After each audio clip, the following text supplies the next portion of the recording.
Hello? Are we live? Is my mic still shit? I would love to know. I'm gonna keep talking until I get an answer. That's all I can really do right now.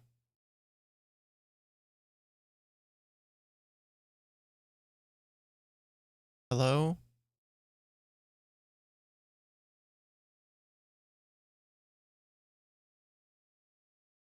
Test 1 2, test 1 2. I'm going to scream if my microphone's bad. Test 1 2.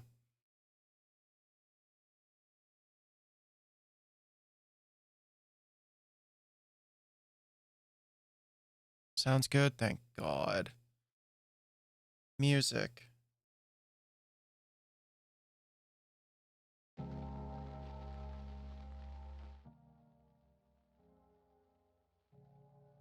Gamers.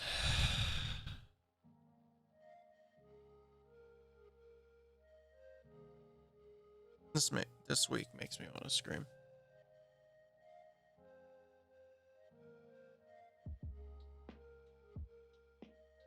I sound like a person good. Hopefully it stays that way. Well, might as well just do the big reveal now. I was gonna lead up to it, but now my energy's drained. I can see y'all over here now. I have a new monitor. So my TV, which I used to game on, is over here on the right. And over here on the left, right by the camera, I have my old my setup's gonna be weird for a bit.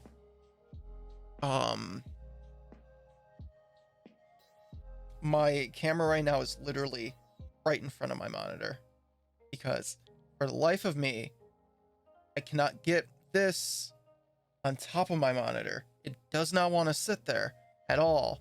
I don't know if it's weight. I don't know if it's because of the cords dangling off it. It does not want to sit up there. So I now have it propped up on the thing that it used to be on and two 3DSs. Actually, no, they're not both 3DSs. One of them's a DSi. So a DSi and a 3DS. Because after I restarted and turned my camera back on, some reason it didn't want to be where it should have been. So now, yeah, I can reach you guys over there now. This has been a week. Don't get me wrong, I love the new monitor. The new monitor is great. I love it so much. It's really good. It's really good. It's on my shirt. It's a Nier Automata shirt.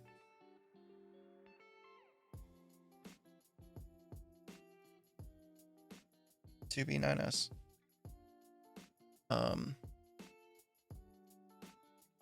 Yeah, it's a ripoff. It's a shirt based off that Born to Die World is a fuck meme.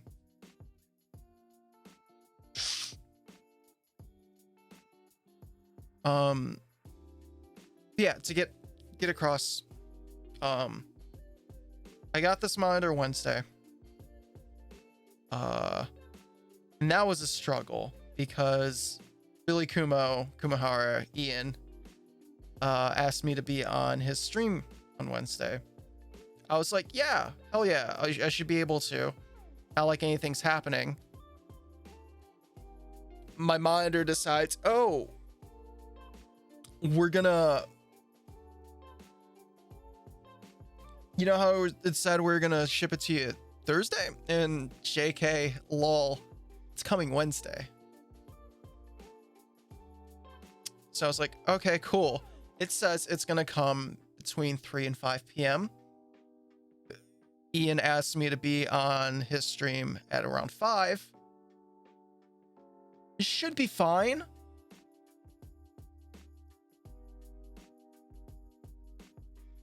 $5 p.m. rolls around. The UPS driver was taking a long ass time, and there's nothing I could do. There was nothing I could do because it was the one package every 2-3 years that I get that it's like, oh yeah, you actually have to sign for this one. Sorry. So I couldn't like just do the stream because I had to wait. And so like time keeps ticking, and like it's finally like 5:45 and it arrives. Like, cool, dope. I'm gonna set this up in 5 minutes. I set it up. I didn't realize how big the stand was. It is a big, like, it is a V-shaped stand, and about this much of the V, just holding it up to my face, that much of the V, about like this mic worth, was off my desk. So after the stream, I had to spend some time like moving my PC over to the left, and it was a hell experience. But then I played Rocket League once and it was worth it.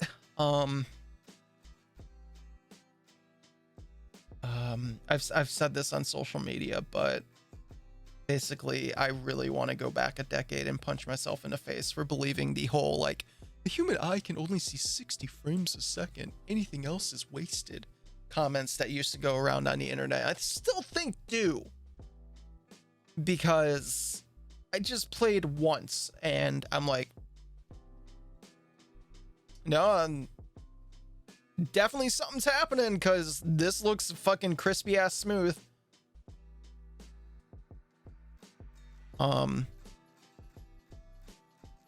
There's that. I've also been in a brain funk. I'm not even fucking kidding with the words that are about to come out of my mouth. I looked into buying Dogecoin, whatever. I looked into it.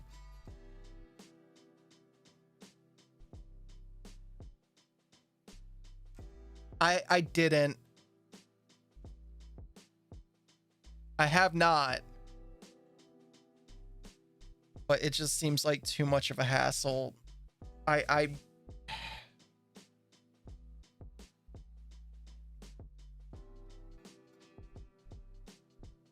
yeah. Katie, have you heard about stocks? Yeah, that's why I didn't pass it through Staticus. So I was like, oh, that was probably a misspelling. Okay.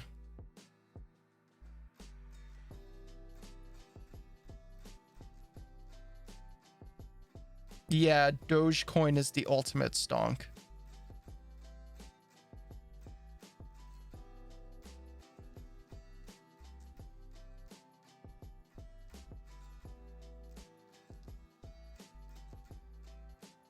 Dogecoin is a cryptocurrency that at the beginning of this year celebrated finally making it to being worth an actual cent in US dollars.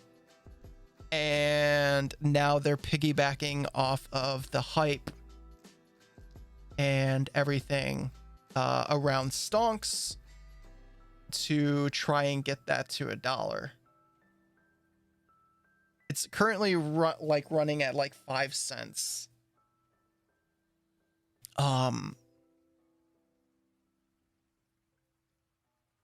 So to put that in perspective, say you bought in right now. It's a fucking huge jump. I'm putting this is going to be, thinking about this is the reason why I was like, oh fuck, maybe I should do this. They're at 5 cents right now, right? And say you bought in. Say you bought $500. $500, hypothetically. $500 worth of Dogecoin right now.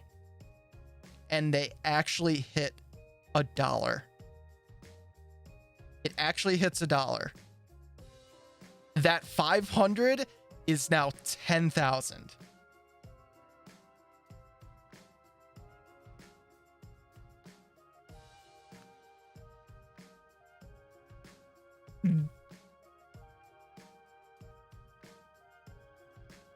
That's so much for so like people. That's so much for me.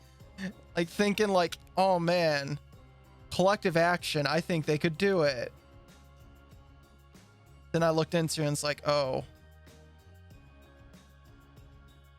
like it's so difficult. I don't want to do it. Like I want to do it. I also don't want to do it at the same time. I've chased people off by talking about the fucking stonks. Most people are here to watch me play a good game. So I'm gonna make sure my tags are all sorted right.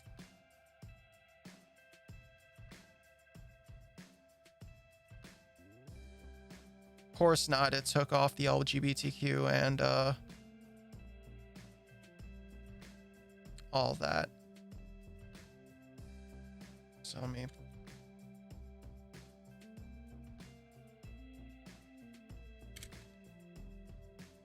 Like I said, I've just been in a weird brain mood, and that part of that's been feeling. Yeah. Okay, let's play a fucking game, shall we?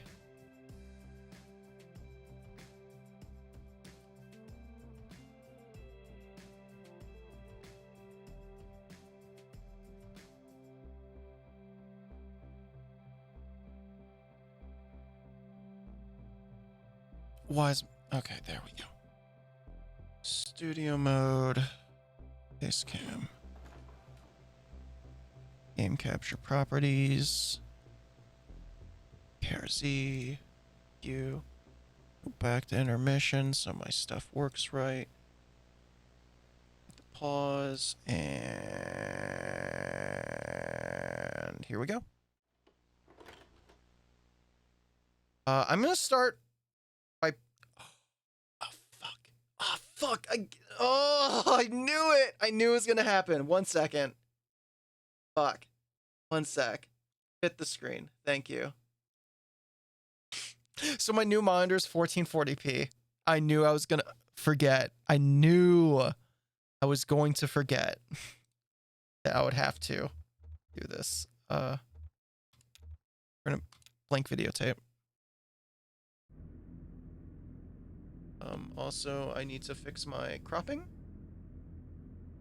Oh my god, I hate that.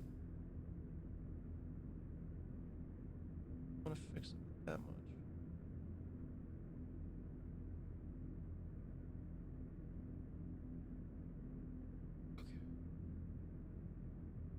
Okay. Yeah, I've been learning a lot of stuff lately.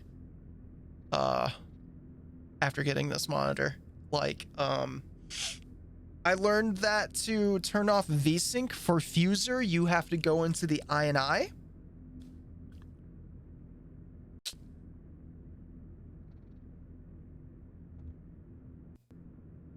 Anyway, let's get this going. I have not played this, for anyone wondering.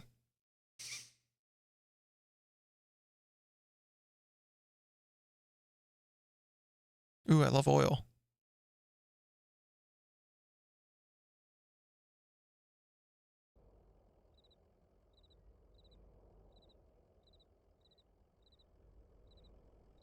Or subtitles on. Fuck. Options. Text. Auto advanced captions. Okay, cool.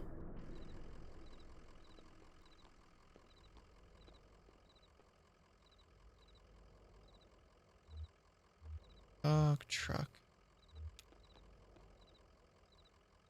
An old hound in a straw hat. Both have seen better days. Shit. Good thing I can talk because I'm gonna see if there's a way to put, but I doubt it. Moving truck rumbles softly to itself. Painted on its sides are the words: Lisette's antiques, furniture, glassware, curiosities. Okay, let me see real quick. Text. Study human. Nope. Video. Brightness. Do. Controls. Turn that off. Keyboard control. Controls. Show controls. Okay. Logging. Okay. There's no way for me to move the text. Attendant. Damn, did you hear that wreck? Truck full of bottles. I don't know. Beer bottles. Whiskey. Lost a tire or something. Spilled booze and glass all over the interstate. What a mess. I hope they don't come down here looking for anything. We blew a damn fuse and it's all shut off. Did I hear a dog? What's your dog's name? Ah, I get to choose here. His name is Homer. Her name is Blue. Just some dog. I don't know his name. Her name is Blue. Blue sounds like a sweet old hound. I used to know a dog like that. Hey, here's some jerky for Blue. I made it myself. Didn't turn out too well, but I bet a dog will eat it. Getting late, right? I can feel the sun on my neck. I bet it's just a few feet off the horizon. Driving all evening looking for 5 Dogwood Drive. Got a delivery to make on Dogwood, but I'd rather watch the sunset. Yeah, it's the truth.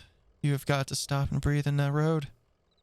I bet while you're out driving, you let your eyes wander up the tree line and you just, well, you're more of a poet than old Joseph.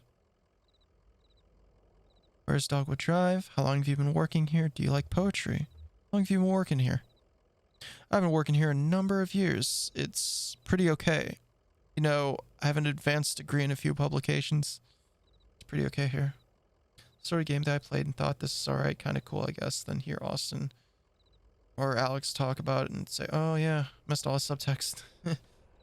Also, like the fact that it just completed this last year, like, kind of always been missing like a little piece. For those who don't know, this game took like 7 years for them to finish. The last part taking them I think the longest. Listen, you and Blue would have been driving up and down the 65 all night. Dogwood Drive is on the other side of, well, to get there you've got to take the 0. The 0 looks weird. Yeah, like it's to explain how long it took for Act 5 to come out, they had a hotline. They had a hotline you could call to find out what the status was of Act 5 of Kentucky Route Zero. The 0 is a tough route to find, but you can use my computer to look up directions. You'll have to head down into the basement and reset the circuit breaker first. I'll be happy to have those whining lights back up anyway. It's too damn quiet out here. The basement door's back there in the office. Appreciate your help, friend. Oh, and here. Take this lamp. Gets dark.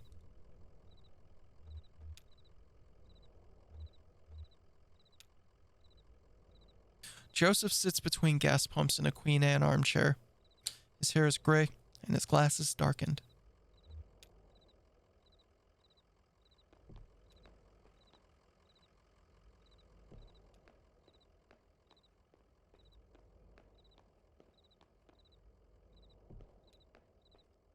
Basement.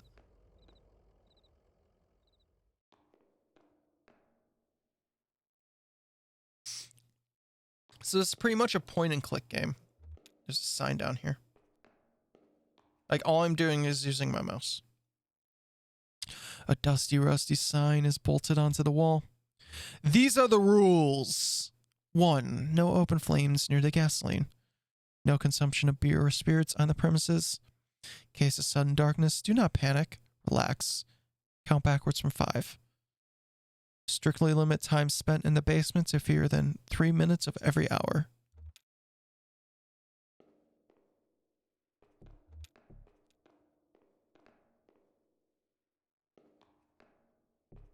There's people down here. What? Emily, Ben, and Bob sit in folding chairs behind a worn card table. Papers, oddly shaped dice, and highway maps cover the tabletop. Why are they just sitting here in the dark? Conway clears his throat. Oh, sorry, didn't know there was anyone down here. To Bob. Did you hear something? No. Sorry, I was looking at the rules again. Gets easier as you go. Look, you said you rolled a 5, right? That means you get to pick up your marker and move it anywhere on the map. So it's your turn now, right? Oh, yeah, I guess so. Where'd you put that 20-sided die? I don't see it. Did you drop it? It should be easy enough to find. It glows in the dark.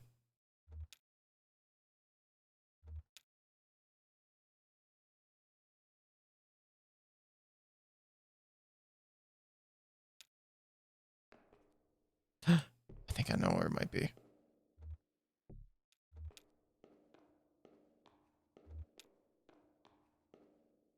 Conway picks up the glowing 20-sided die and inspects it. The number 5 is facing up. Just a small piece of plastic, but it's a reassuring, almost comforting weight.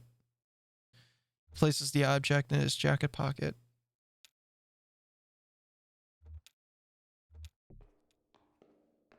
Let them play their games, Lewis.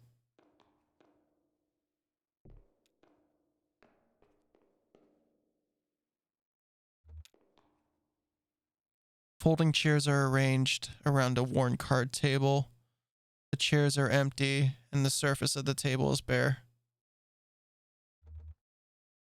It's not my die. I'm going to place the 20-sided die on the table.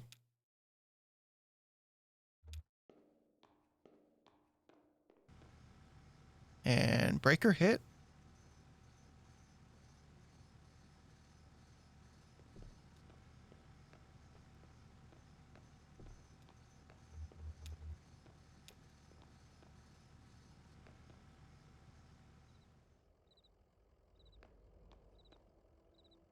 Oh, look at that. It's lit up.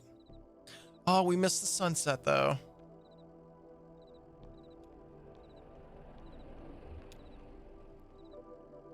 There it is. Just listen to those lights whine. Yep.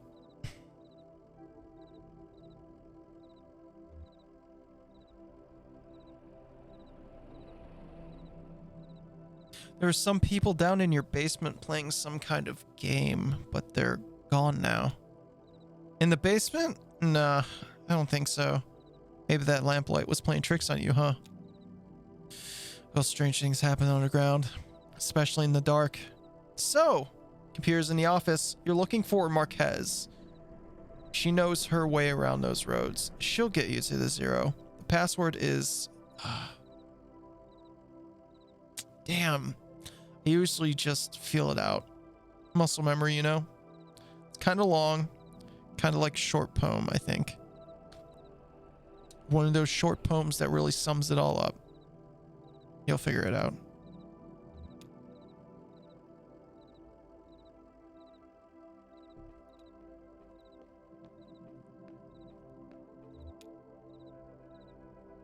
Conway taps a key, waking the computer from its reverie. User. Typing Joseph.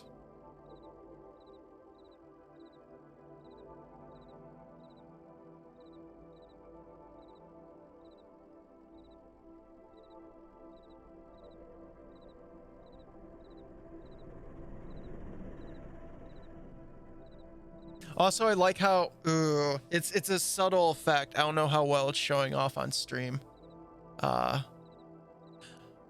By the way, my preview doesn't look great to me. How does the text look to y'all? Yeah, the flickering of the text, because it's, you know, it's typing. The text looks very small. I might see if I can increase it.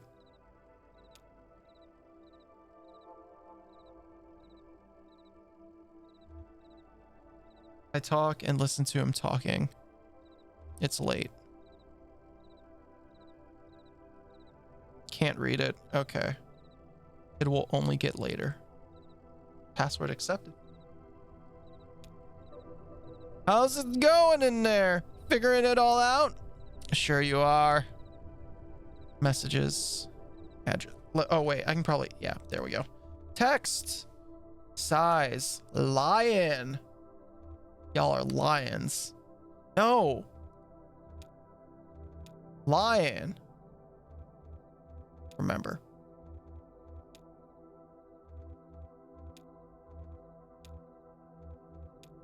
Mammoth. There's also bug. Cat. Human. Lion. Mammoth. We're gonna do lion. How does it look now? Messages. Address book. Games. More readable. Good. Like I said, there's going to be a learning curve with downscaling. For those who missed it, my monitor is now 1440p. Control section. Yep. Probably short show controls. You can't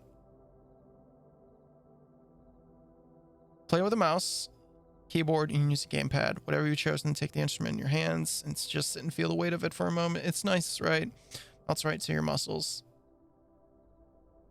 Looks good on you. You're a natural. Should mention, scroll this window using a mouse wheel.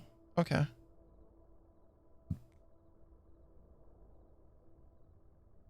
All right. Address book. We're not Snoopy.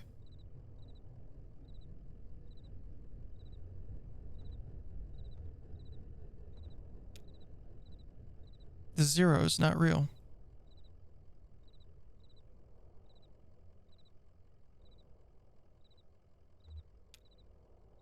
Dogwood Drive is not real.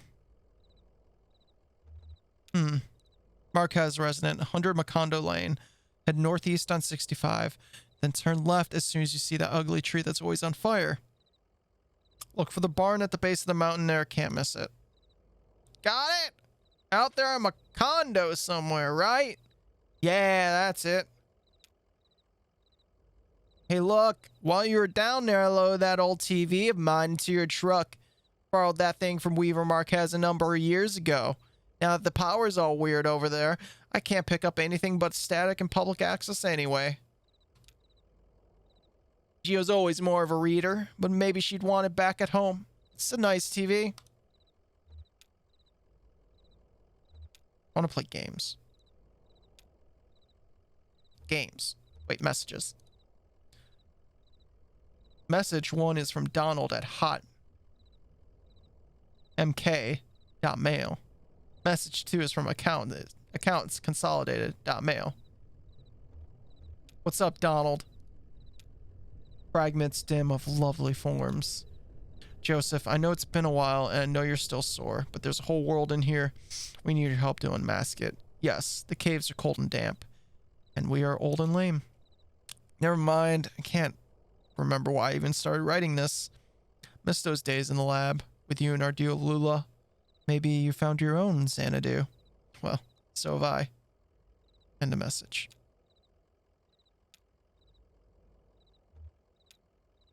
From accounts. Account standing, urgent. Dear Equus Oils, this is an urgent automated message that your account is overdue by more than 14 days. In response, we have switched you to our low reliability Dirty Power Plus plan. Consider making a payment immediately to obviate the need for us to switch to you to Sustained Brownout Select. Sincerely, your friends at the Consolidated Power Company. Exit messages. Games.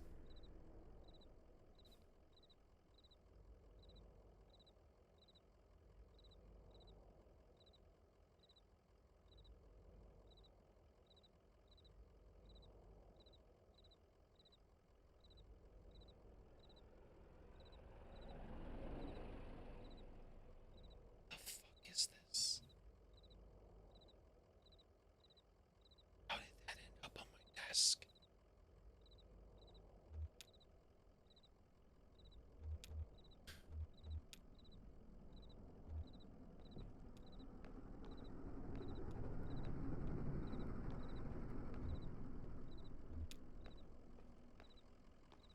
Conway scratches behind Blue's right ear. How's it going, Blue? How about, what do you think of this place? It's odd, I never noticed it driving by.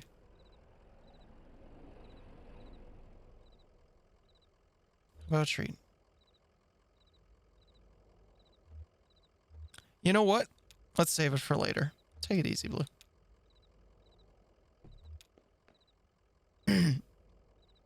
Sun's gone down. You and Blueberry get on that road if you're gonna make your delivery. Alright, it's time.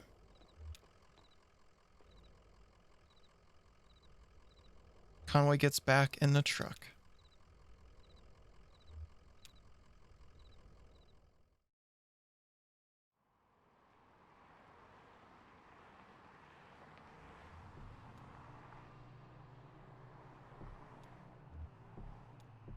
Oh boy. There's a wreck. Uh-oh.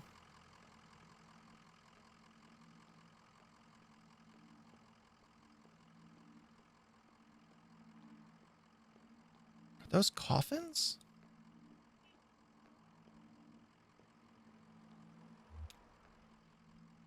Conway shakes his head.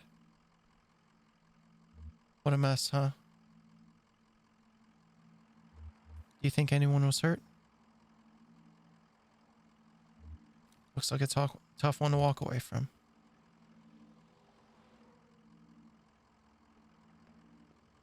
Alright, looks like all I can do is just look at it.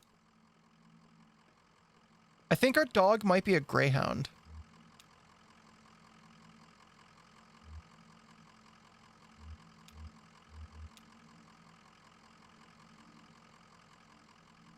So it looks like there's not much I can do here.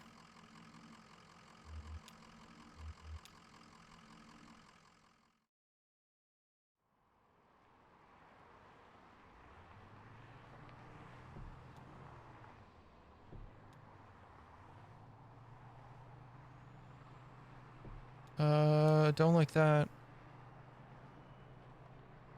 Oh wait. Field notes. Head northeast on 65. Turn left as soon as you see that ugly tree. Got it. I went the wrong way.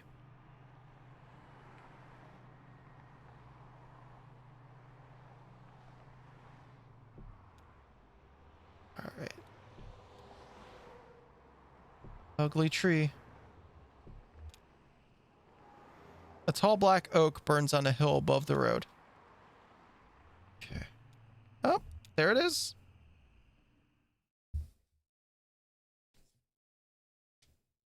Act 1, Scene 2.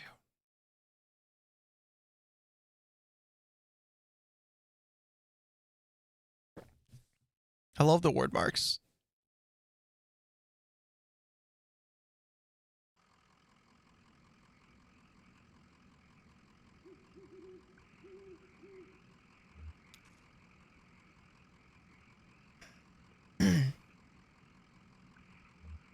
Pretty dark out here, huh? Hope I can borrow you a treat up there.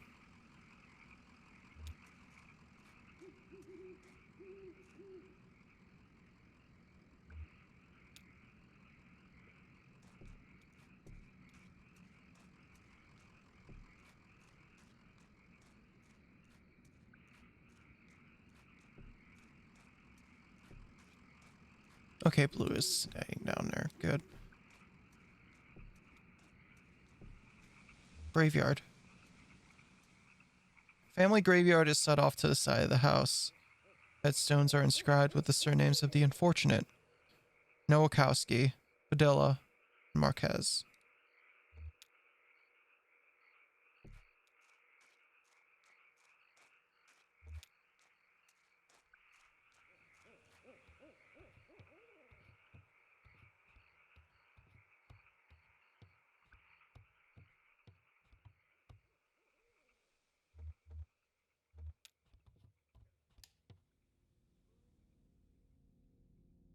I was just thinking what a lovely house we have.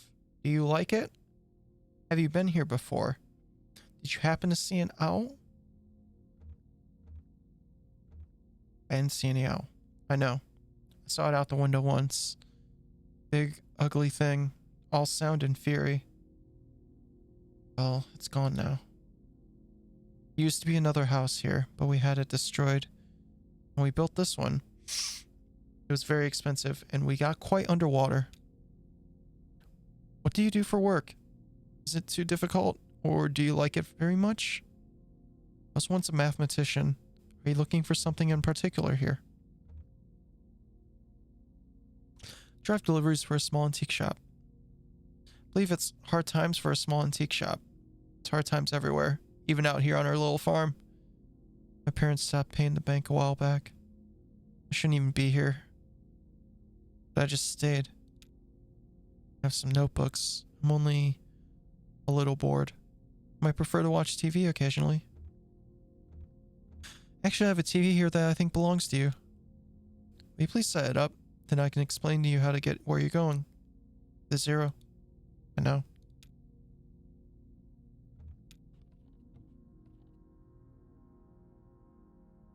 Oh, I forgot to turn that off. Whoops. 1 second. Let's watch this cutscene first. Ooh. It's a perfect time for me to quickly do this. Don't need that timer anymore. Thank you. Okay, there we go. Boo-da-boo. That's not how it's supposed to look. You've made a mistake setting it up. Is it a foreign object to you? Which of your parents was it who wouldn't allow you to watch television? Ma thought she heard ghosts in the static.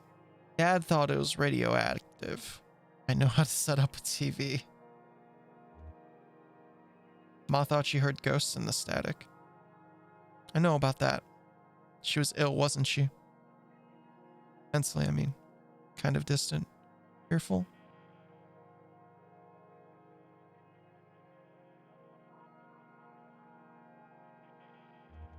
Nah, things just had to be a certain way. Hey, slugs.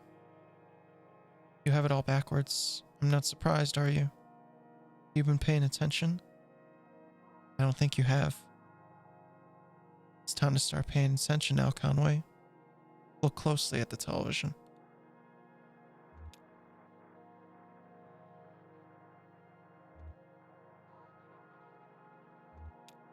Let's look closely at the television.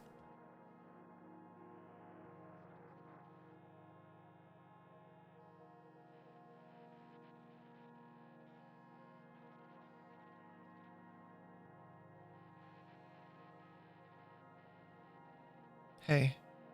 Hey, wake up. Spaced out for a minute there. What do you keep out in that barn? Used to be tools and feed, then books. Now I think it's mostly spiders. That TV is picking up the wrong signal. My cousin Shannon would know more about it. She fixes TVs for a living. Well, she used to. I think the new models are giving her some trouble. Your cousin? That's my father's brother's daughter, Shannon. We're about the same age. Well, we used to be. She's older now. She has a workshop up north a ways, by the lake, right where Peonia and Wax Road meet. It's a big bait and tackle shop, and she fixes TVs in the back. You like fishing? Honestly, I'm not convinced you should bother with the Zero. I'd much rather you find my cousin and fix my TV, but I'll get you headed the right way. So it's pretty easy. Get back on 65 heading north, then take the first right after the artificial limb factory. From there, your arrival at the Zero is basically inevitable. Nice to know you, Conway. Keep your eyes open, especially in the dark.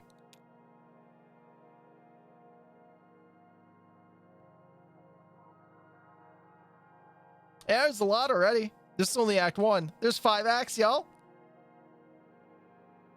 Where is she go?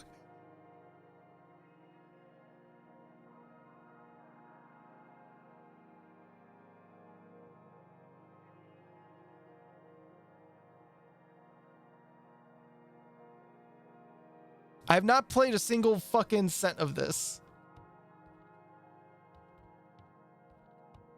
I'm trying to take the TV. I want to get it repaired.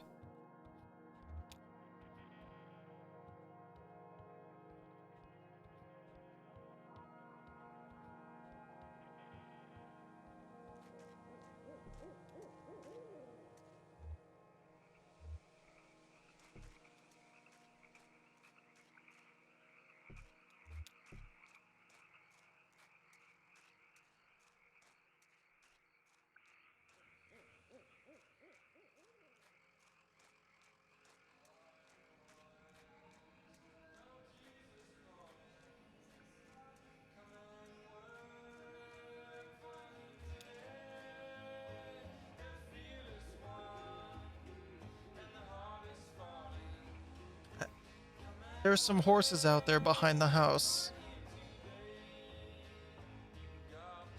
Remember the horses you and Lisette and Ira had? Yours didn't like to sleep in the barn either.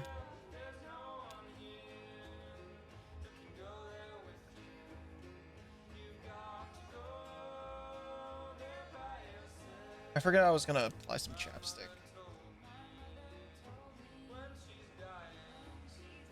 My lips are like... It's winter time, y'all. Kanye's ready to leave.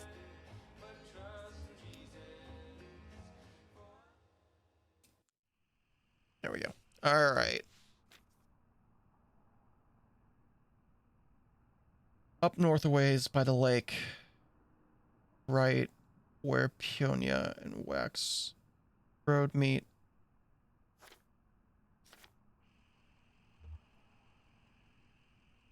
Oh, no. I want to go this way.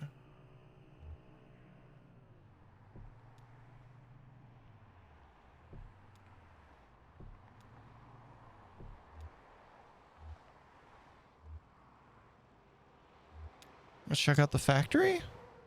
Creek runs alongside the highway, then turns toward a dirty brick building. The grinding drone from within the building is faintly audible from the interstate. Floodlights on the lawn illuminate smokestacks.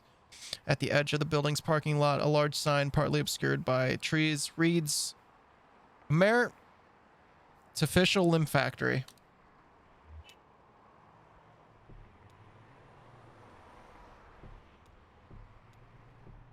I have not seen a lake yet. Okay, so let's go back.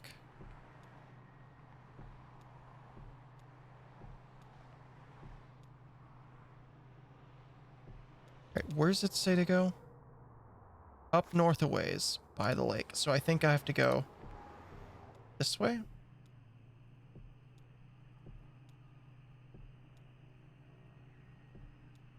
Museum. Sign in front of the building just reads museum. The lights are off, but the front door is open. Conway steps through the museum's doors.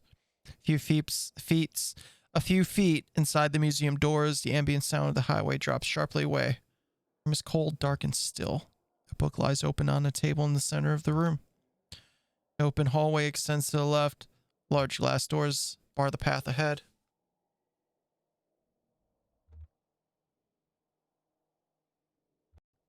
Look at the book.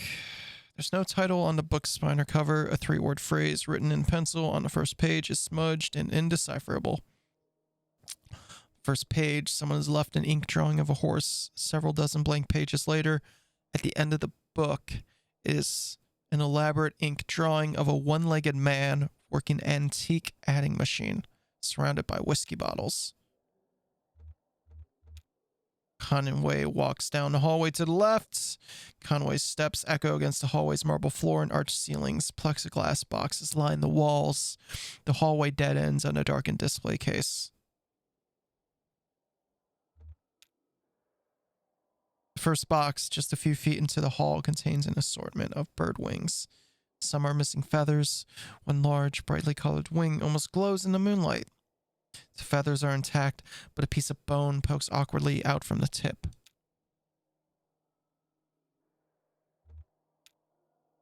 The display case is several yards wide, but just a few feet off the ground. It's unlit, and back in this corner of the darkened museum, very little moonlight creeps in.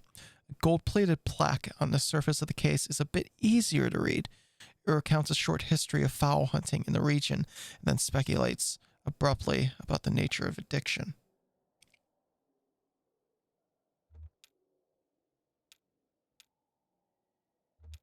The glass doors won't budge. To apply any more force would likely break them. Let's not break the doors. Hey, Aubrey.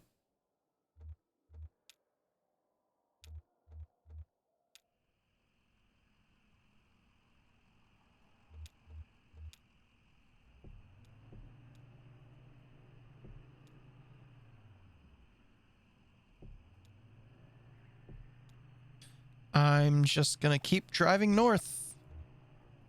Airplane.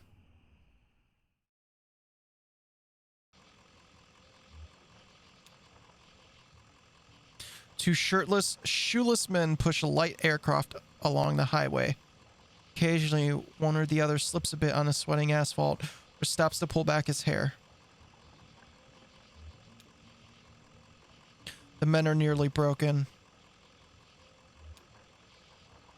The rubber is almost worn away. Soon these men will be dragging this airplane.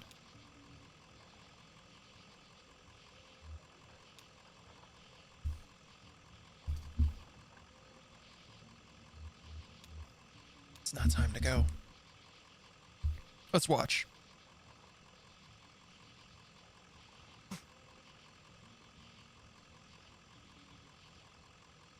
Because it won't let me move.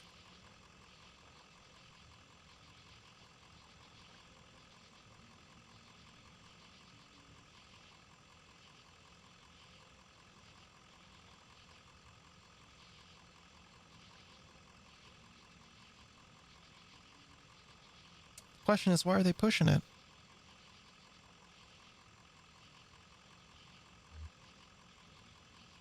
Let's get back in the truck.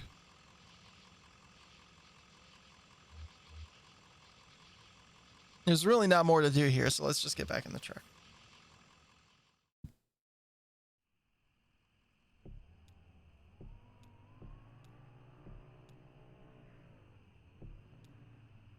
Oh? Right where Peonia and Wax Road meet. That's not... Alright. Over here? Bait shop! Conway pulls in the bait shop parking lot, vaulted above the road on a thin steel bar.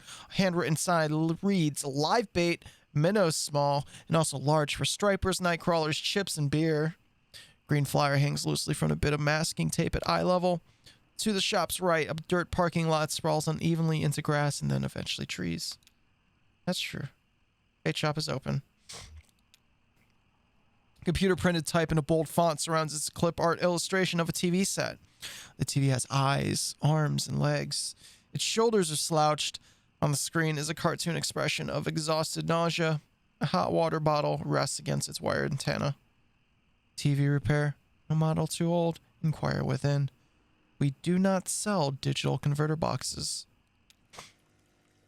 Narrow aisles crowded with lures, reels, rods, and snacks divide the shop lengthwise from the entrance to the cashier's counter. The left wall is lined with churning tanks of water.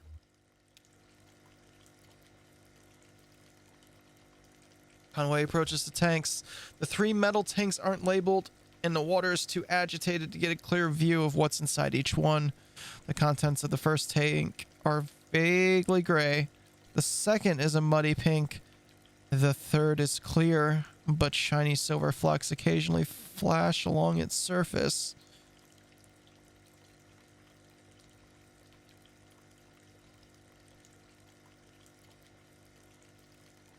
I don't want to reach into any of these tanks!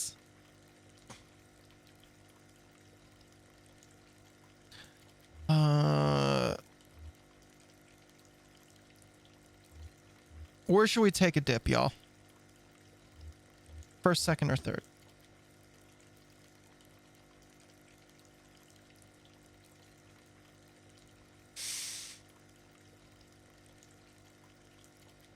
Lewis says 3.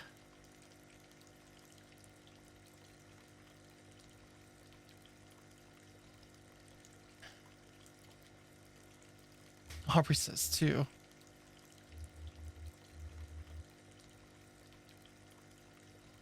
I'm gonna say Lewis said 3 first, so we're gonna reach in the third. The water seems to tremble with life. Conway can't tell if his hand is being nibbled by fish or massaged by the artificial current. As his eyes near the surface of the water, he can see something colorful glowing faintly at the bottom of the tank.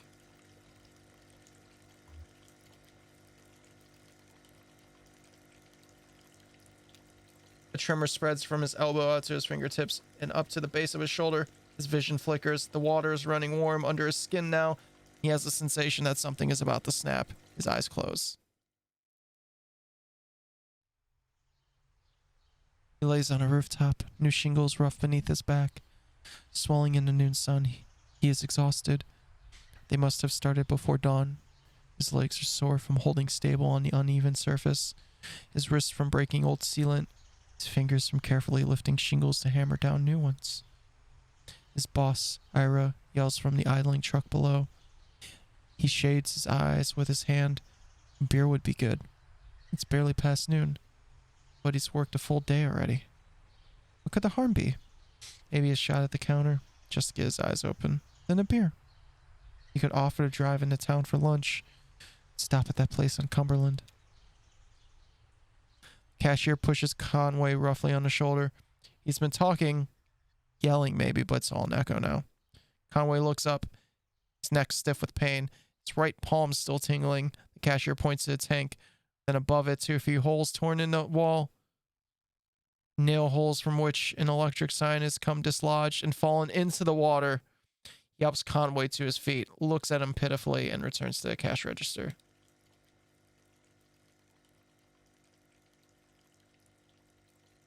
Take care. Thanks for stopping by.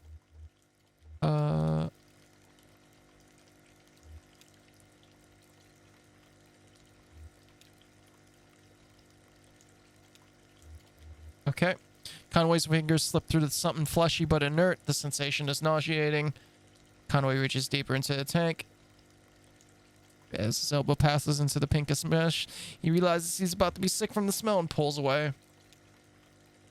I saw it. Conway's hand brushes against something roughly the size of his palm. Conway's hand comes into contact with a scaly, uneven surface. As he runs his fingers along the bottom, a bead of sweat bridges from the inches from his temple to the water's surface. Something bites his forearm. He recoils. Okay. Shouldn't have reached into any of those. But it was a nice story. A wiry cashier stands behind the register, preoccupied with a Sudoku puzzle. Let's ask about some b-ball. Cashier switches on the radio. An AM sports broadcast is playing, but Conway can't be sure if it's meant to answer or to drown out his questions. Conway asks about Shannon Marquez's workshop. Handwritten sign on the door behind the counter reads, TV repairs by appointment. Please consult with cashier.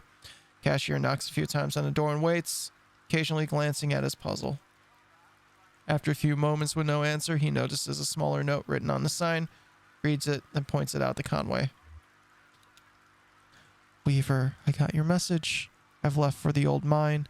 Don't know if I will see you there or what. Ready either way, Shannon.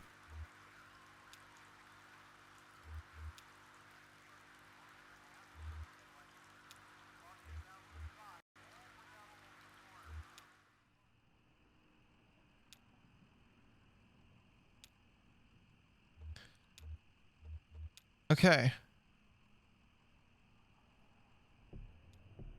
So we have to go to the mine?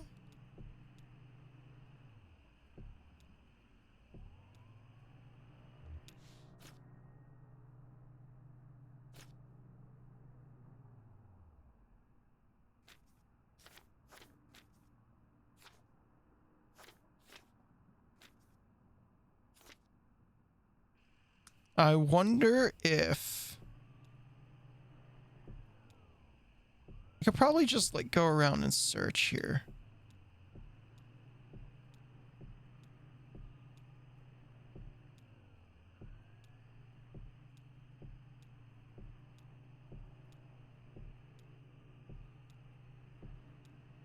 Let's see if we can go back and find out where the mine is.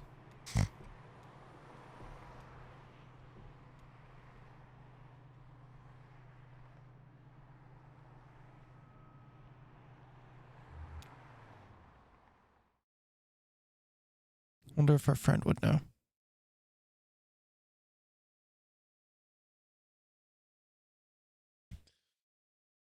Looks like they expected me to come back and be like, the only human who hasn't disappeared.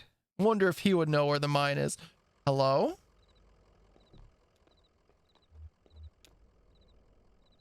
A man with a large pair of antlers slung over his shoulders speaking with Joseph.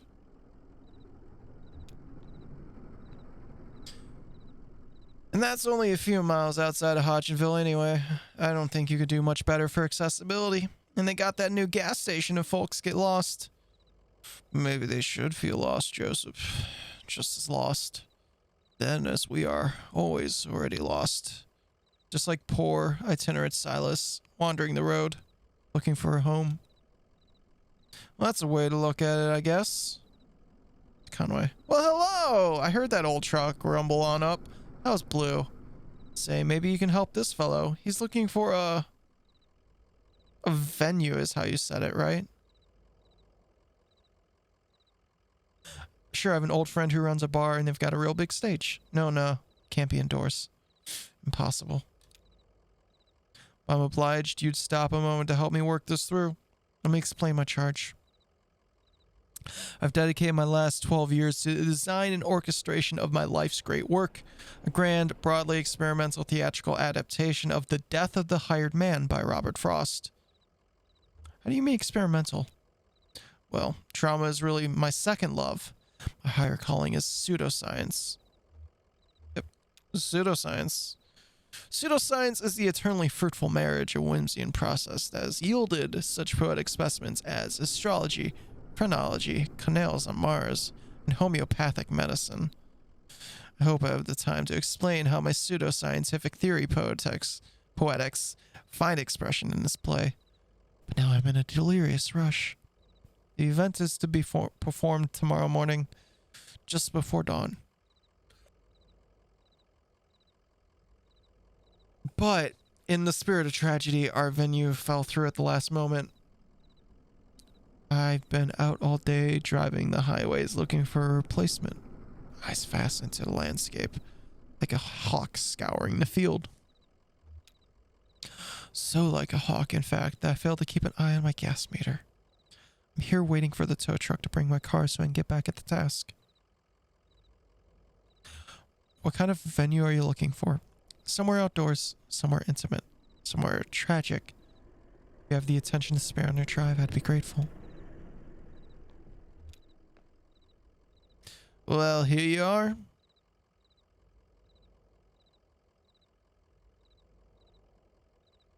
Do you know where an old mine is around here? Around here? Guess not.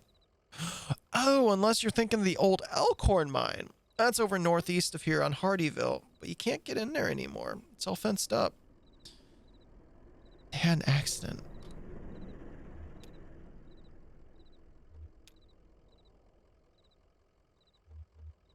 Met your friend Weaver, huh? No.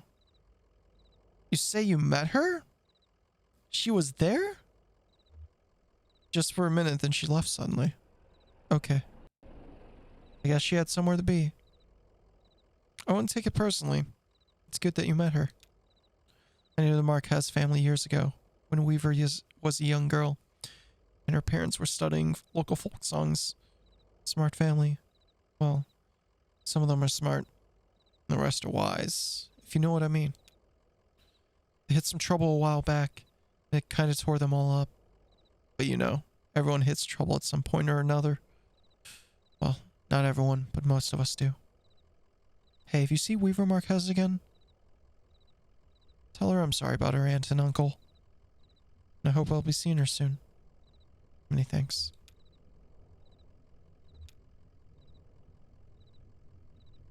Ran across a strange museum up north a bit. Ah, that old place. I heard they keep a huge archive. Oh, yeah, there. Hey, next time you're up there, take a look in the archive room and see if you can find any of my old work on file. It'll be under Wheat Tree. That's my last name. Wheat Tree. The archive is just through the hall of glass. It's these big plastic doors, kind of hard to spot, but the texture is a bit different from the rest of the walls.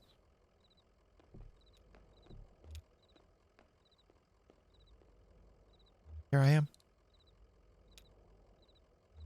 You like your work? Haven't got a lot of options. It's better than being in a ditch. Wow. Okay. I've got the yawn bug. I'm sorry, y'all. Well, who has options these days? You know, I went to college for almost 12 years. I have an advanced degree in electronic writing. I guess I took the low road in the end. Okay.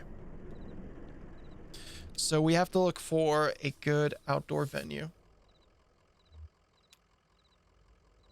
We have to head back to the museum. See if we can find that good stuff.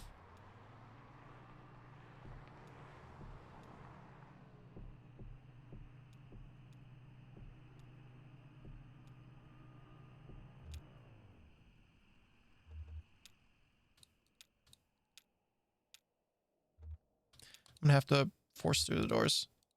Glass shatters. Somewhere ahead, a light switches on. After a moment, it switches off. The room is dark again, and the floor is covered in broken glass. Broken glass grinds under Conway's boots as he walks down the hall. He has the feeling of being in a larger space. Very little light reaches the far end of the hallway. Feel the walls. The walls are completely smooth and strangely warm. Conway can feel his breath and sweat condensing on the surface. No, they're not completely smooth. One wall is a bit more tacky, like it's bleeding a bit in the heat. Conway presses gently and the door swings open. Rows of filing cabinets line the walls. The room is lit intermittently by a quivering fluorescent bulb. The label on the cabinet reads, Artifice Failure. Contains several articles, CD-ROMs, prints, and punched cards. Each is stuffed in a large yellow envelope and labeled, for example, Q, Lavelle, 2010, Portal, Freger, 1986, Mondo Medicals, Soderstrom, 2007, Postman's Choice, Vautier, 1967. Hollis!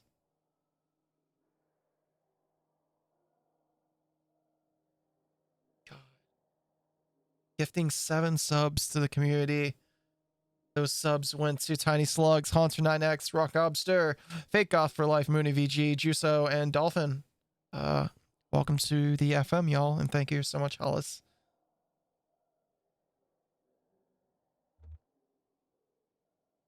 Don't know why that got automated. All right, more punch cards. The label on this cabinet reads Generosity, Loneliness. It contains several articles, CD-ROMs, prints, and punch cards. Each is stuffed in a large yellow envelope and labeled, for example, Calamity Annie, Anthropy, 2008, Cart Life. I recognize that. Cart Life. I recognize Cart Life. Hoffmeyer, 2011. Mainichi, Bryce, 2012. The Sea Will Claim Everything. I'm going to butcher that name, so I'm not going to say it. 2012. The label on the cabinet reads Memory, Regret, same thing. Everything I do is art, but nothing I do makes any difference, part 2. Or How I Learned to Stop Worrying and Love the Gallery, Riley, 2006. Recognize that one? Digital Love Story. Love, 2010. I should play Digital Love Story on here. Ooh.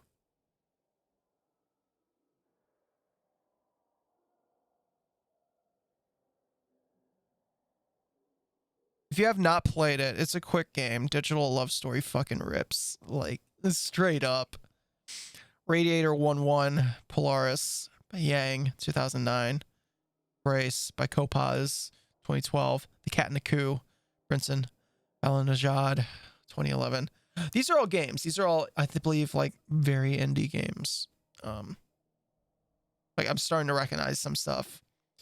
Label on the cabinet reads Sorrow, Zero Sum. Siberia, So-Call, 2002. Prisoner's Dilemma, Sarah, 1974. The Walking Dead. Telltale, 2012. If I Had My Way, I'd Tear the Building Down, Wheat Tree, 1985. A few hundred sheets of paper are roughly stitched together in this manuscript. It seems to be a video game written in some sort of awkwardly English-like code. Flipping through the pages, Conway is able to gather that it's a story about 3 characters, Joseph, Donald, and Lula. It's something like a tragic love triangle, but much more complex. Some kind of tangled, painfully concave love polygon.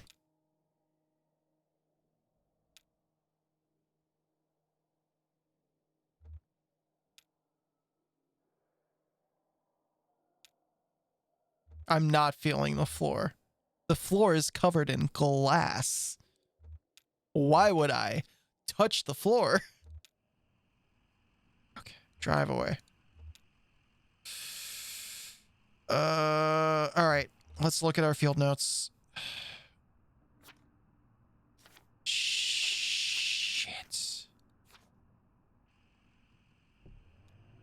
Does anyone remember where they said the mine was? It was northeast. Or was it northwest? Got distracted. Wait, what? Dragonflies.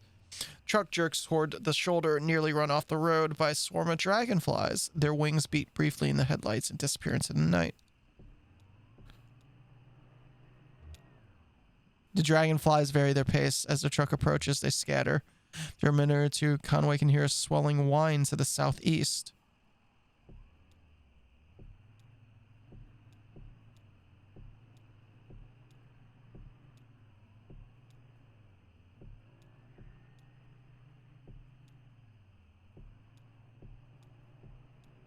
Reach out and touch floor.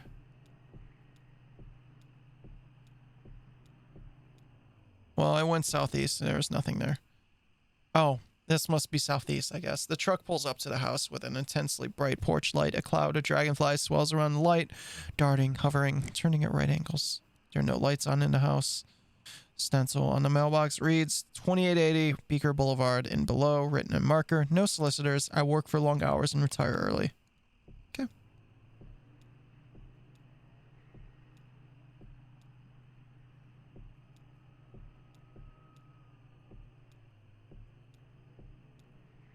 I literally forgot where the mine is.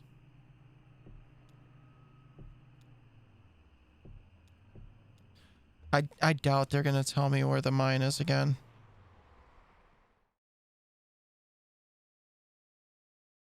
What? No!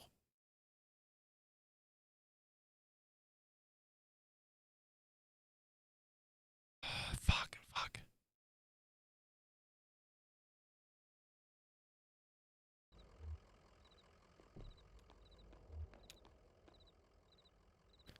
But here you are.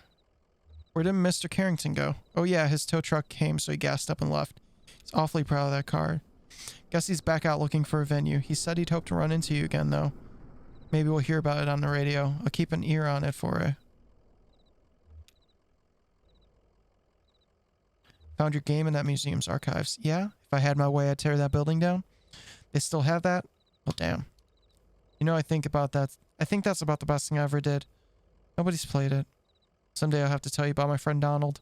We worked together on that one. Halfway through, we kind of fell out.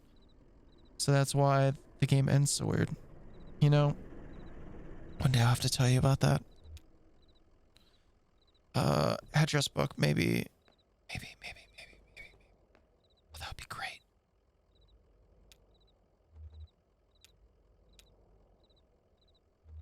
No. Shit. I don't remember where the mine is. Ugh. Okay. Let me make sure I got all his dialogue.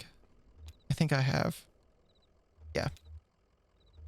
I need to get this off my desk. Also, because of the new monitor, my room is a mess. Because it gave me a chance to clean my my area over here, and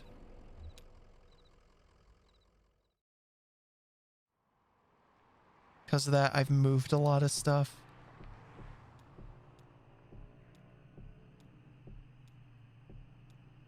It's like my room's like a complete fucking mess right now. There's a diner here.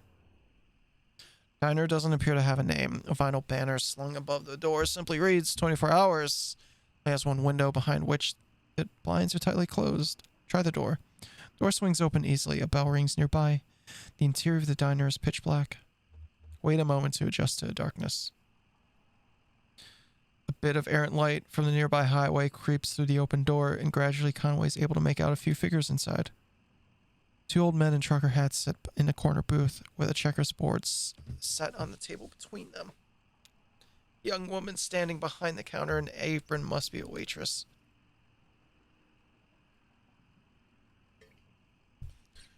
The cook stares blankly from the kitchen. The door slams shut and the room is dark again. Sit down at the counter. He hits his knee on something hard and metallic, winces quietly, and then carefully finds his way to a stool. He places his hand on a counter. Another hand, a young woman's, rests itself on his. She guides his fingers to a laminated menu. Conway closes his eyes, opens them, maybe closes them again. Impossible to differentiate. Ask her about that basketball game. The Wildcats are struggling, but today's was an important game. They could have rallied. Perhaps the waitress heard the game from the kitchen, or maybe she's a fan herself. Conway clears his throat. Feels a warm hand against his cheek and freezes. Her fingers run across the stubble of his chin. He feels like apologizing. She leans forward, and so does he. What just happened?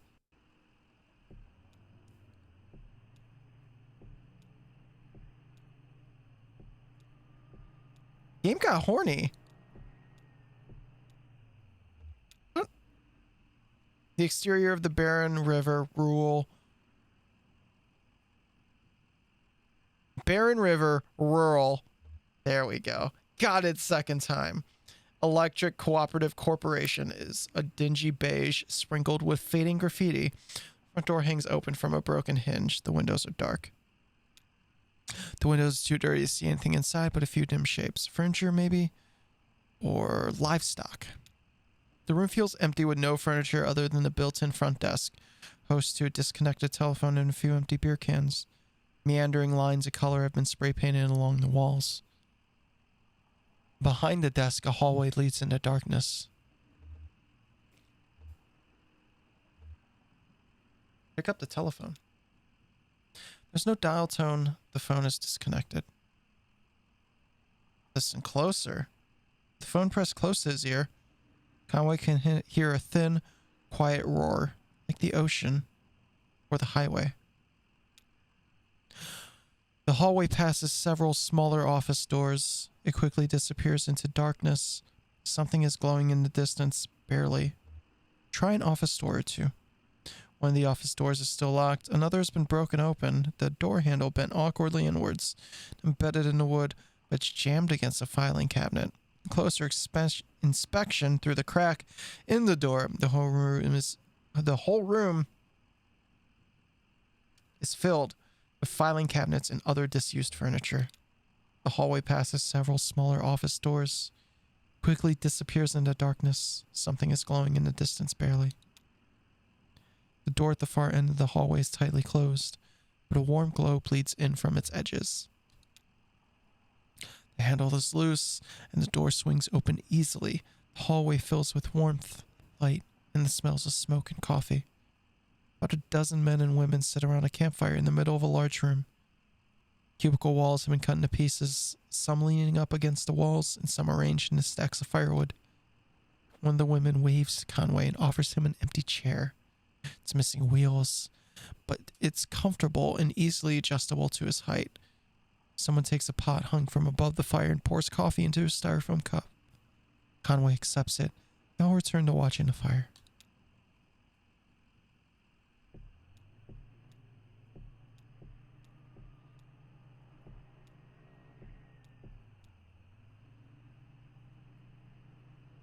I still forgot where the mine is.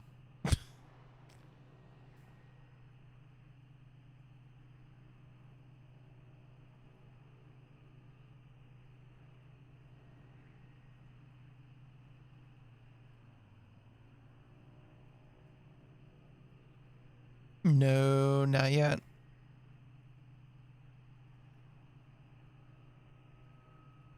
It ain't on ramp time yet.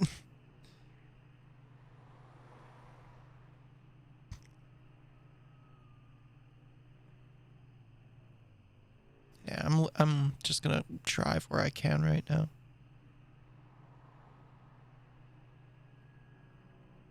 See if I can find it.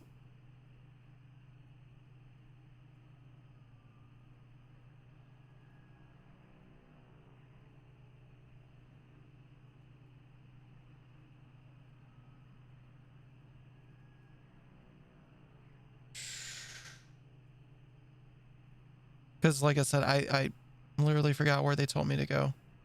Hey, Chrissy. Church? Take me to church. Singing chorus echoes from within a church. The building is 1 story tall with a pitched roof.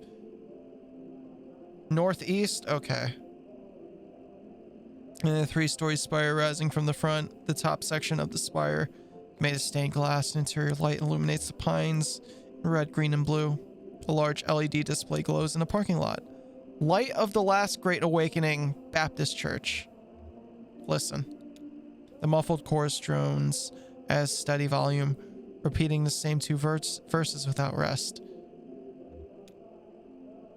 Conway approaches the church doors. The front doors of the church are modest and worn. They are locked. Listen. If they're locked, let's not bother them. JK. Ramp leads up from a few dusty metal trash cans to the church's back door. Oh, I'm a trash goblin. Look in the trash cans. One has a bit of something leafy and rotten stuck to the bottom of it. Another is full of unlabeled video tapes. Should we enter the church? Yeah, trash. I'm trash, man.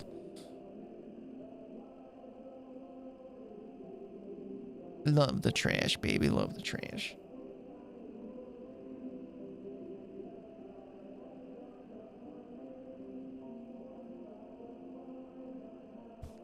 We're invading this sermon. He finds himself in a kitchen lit by a buzzing fluorescent ceiling fixture. What would Hosier do? Then that would be... Well, he doesn't... Hosier doesn't go to church. He just wants to be taken to church. So... Doesn't technically go. We don't know. It's Schrodinger's church. Did he go or did he not go? Did someone take him? He finds himself in a kitchen lit by a buzzing fluorescent ceiling fixture. On the counter are a plate of moldy bread and an empty Dixie cup, flecked red around its waxy rim. A set of swinging plastic doors on the far wall lead out of the kitchen.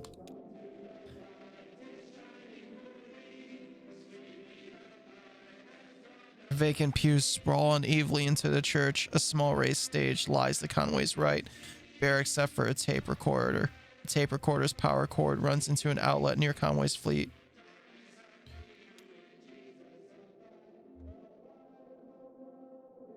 Let's not unplug it. Let's go. I don't like that. I don't like that. Let's go. Let's go. Go.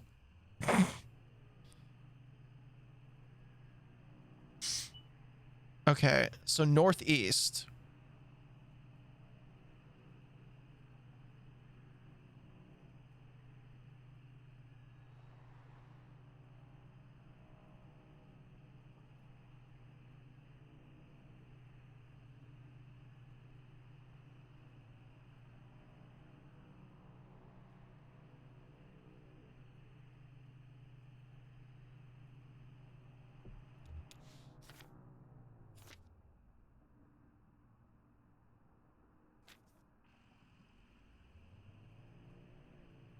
Yeah, that's the on ramp to the 0. I don't want to go to the 0 yet.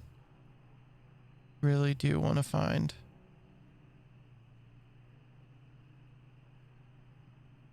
this mine, wherever it is. This is more east.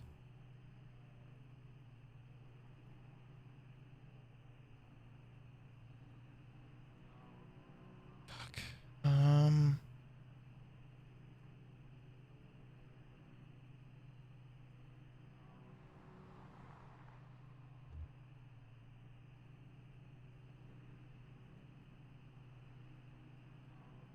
Yeah, it's a museum.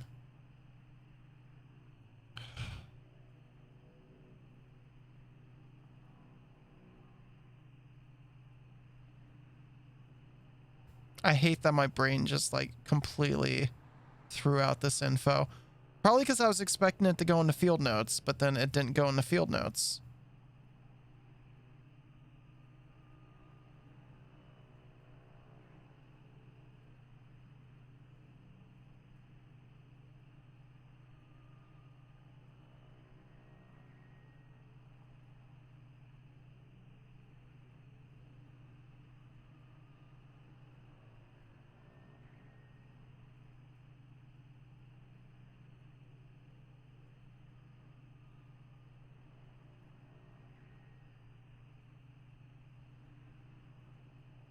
Honestly, these are some good road names.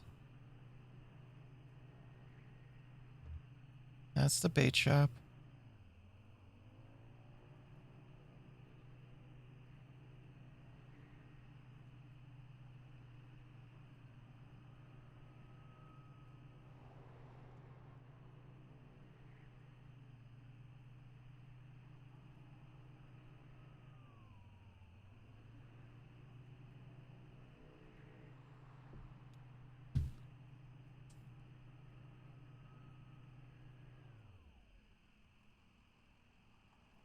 Also, I really don't like it whenever I like go check another monitor and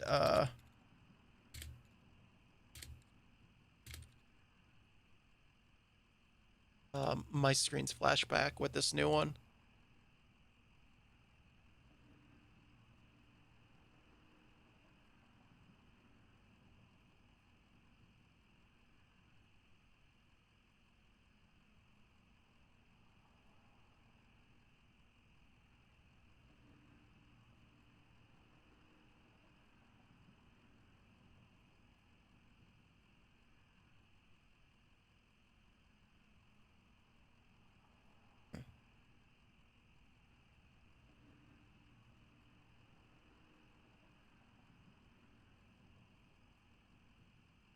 Hmm.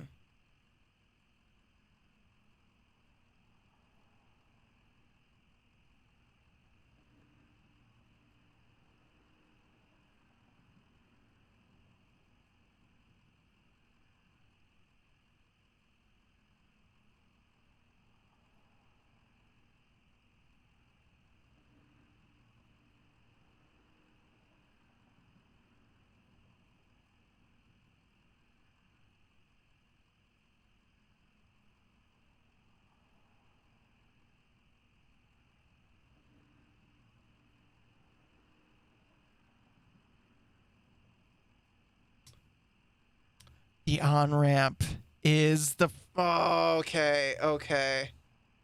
Oh, it just took me forever. All right, I'm sorry. I have to go to the on ramp. That's why it's on ramp question mark. It's northeast.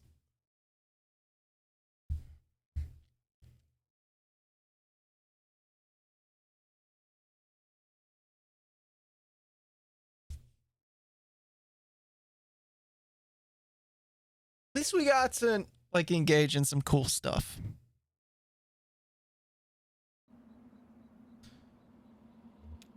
Ooh, okay. Conway brushes some dirt off Blue's hat. Take it. How's it going, Blue?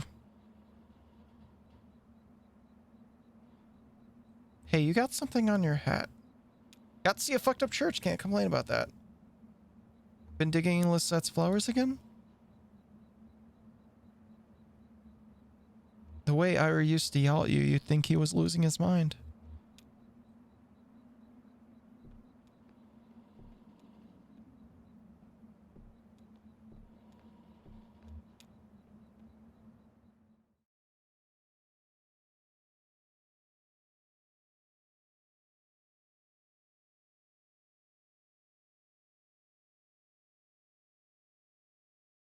We're at the mine. So we back in the mine, swinging our pickaxe from side to side. Wrong game. Shannon speaks into the large brick cell phone held up to her ear.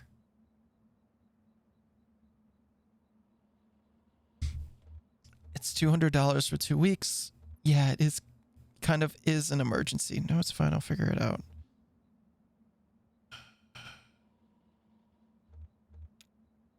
Inaudible. Can I trust him not to just change the locks?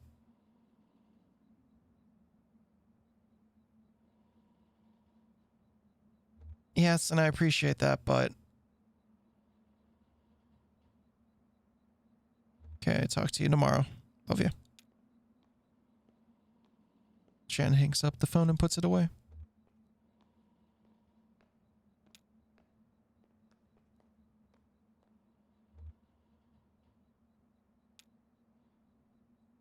Excuse me, ma'am. I saw the light was on, and I'm looking for the on-ramp too.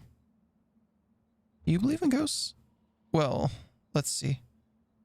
I do believe a place can be haunted, if that's what you mean. What about a person? Can a person be haunted? So now we're playing Shannon. Huh. Sure, I guess a person could. Sometimes I feel haunted myself. What haunts you? Bad decisions, I guess. Wasted youth. Well, look. Here's what it is. I drive deliveries for a shop called Lisette's Antiques, and I'm out trying to finish this job. What kind of stuff are you hauling? Antiques. Good stuff. Lisette has a sharp eye. A little good it's done her lately. You know, it's just one recession after another. Everybody's selling their old stuff cheap, but nobody's really buying. I have a delivery for 5 Dogwood Drive. Can't remember ever seeing that address before. Now I heard I need to take a highway called the Zero. So I met this young lady, name of Weaver Marquez, and she sent me this way. Here I am. Uncommon kind of place for an on-ramp, but that's what it's like so far anyway with... What? We switched. What? Weaver Marquez, do you know her? So you saw her tonight. I know Weaver. She's my cousin. I'm Shannon Marquez. Oh, you're the one that fixes televisions. That's right. Did she tell you that too? Of course she did. Weaver doesn't lie. One time when we were younger, she told me my dad had been in a terrible car wreck. There's crushed metal everywhere. We'd be hearing it echo through the house for years, she said. I was very upset, crying. Then my dad walked in the door. Just come back from a trip to the junkyard collecting scrap metal to fashion into wind chimes. I was angry, but she said it wasn't a joke, and it wasn't a lie. At the time, I thought she meant it as a riddle or a puzzle. Weaver's not a puzzle. She's a mystery. So what are you doing down here, Shannon? I talked to Weaver earlier this evening, too. Or anyway, she talked to me. It's hard to tell if she's listening sometimes.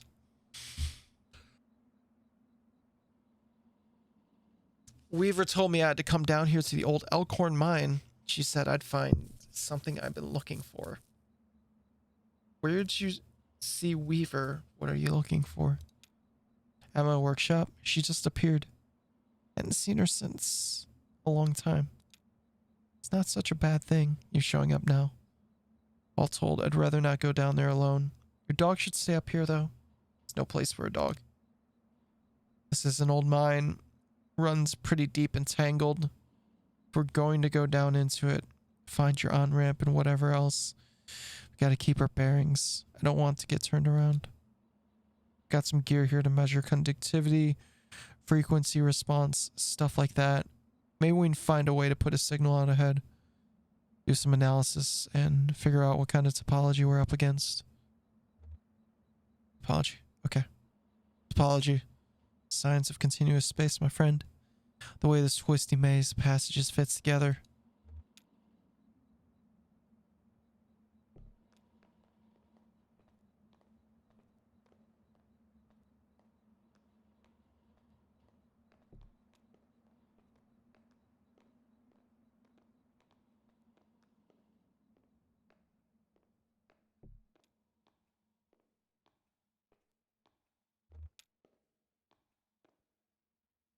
That runs into the mine's PA system. Do you think it still works? The little light on the front of it is off. Oh, there's no power. Yeah. Okay. Even when this old mine was up and running, it was tricky to keep stuff powered. You know, miners used to have to pay just to run the fans and the lights. Yeah, they got paid in these shitty plastic tokens. Coal script, you know? You want to run the fans for a bit to clear the air up? Well, you have to put a token in. My parents used to work here. So did Weaver's parents. Guess a lot of folks' parents worked here.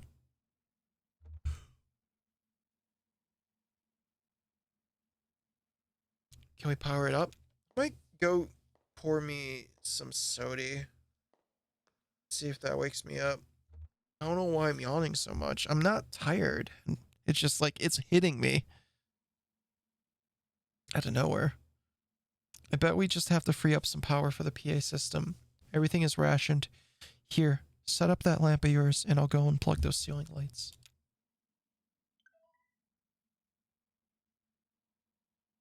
Someone's playing something on Origin. I'm gonna leave it on this. I will be right back. I'm gonna pour myself a soda. Be right back.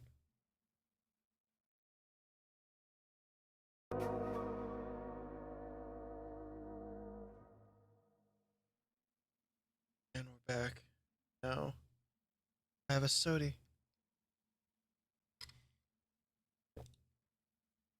Okay.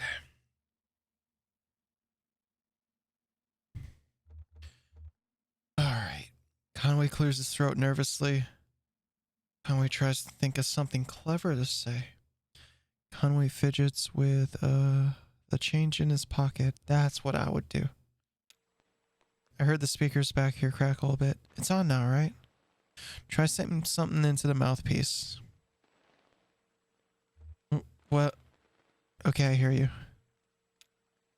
You need to measure the echo delay, time, and figure out how deep the tunnels run. Just make some noises into the mouthpiece.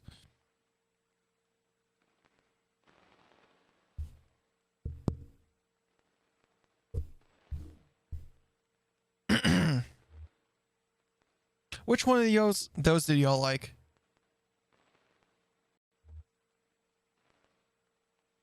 Which one would be the best idea here? Gave y'all a little sampler, little ASMR. The tippy taps. Okay. Ooh. All right.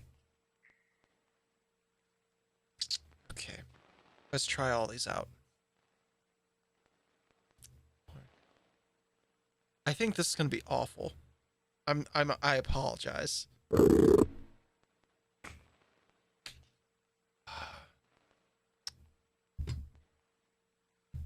Okay. Which one? I'm sorry, I don't think that was deep enough. Okay. No.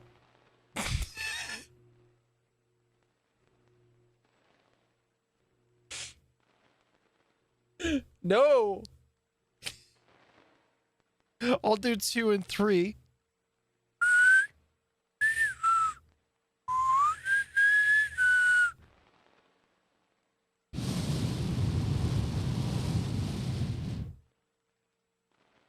Which one? I'm just kidding. I'm just kidding. 2. Damn, that's a long delay. These tunnels run deep. I bet some of them have ruptured or joined up with a cave system. Alright. I've set up my spectrum analyzer, so just say something into the mouthpiece and get a sense for how narrow the mine tunnels are. Don't be shy, just say anything comes into your head. Tell me a story about something. What'd you have for breakfast today?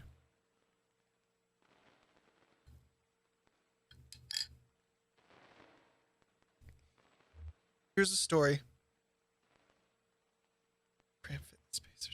I used to work doing roof repair.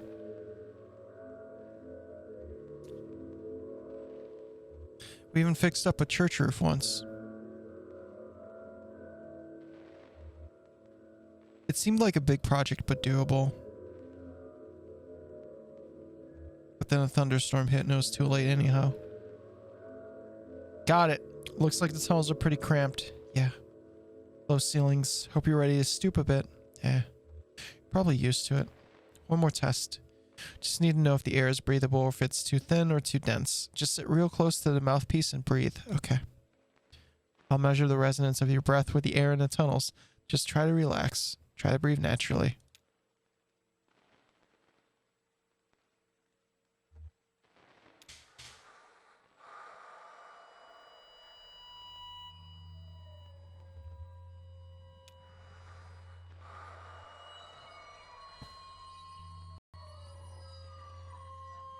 Getting some pretty strong readings here. I think we're in good shape, but keep at it for a minute. Hot meal. Conway breathes and relaxes as a peal of feedback and loose rock engulfs him.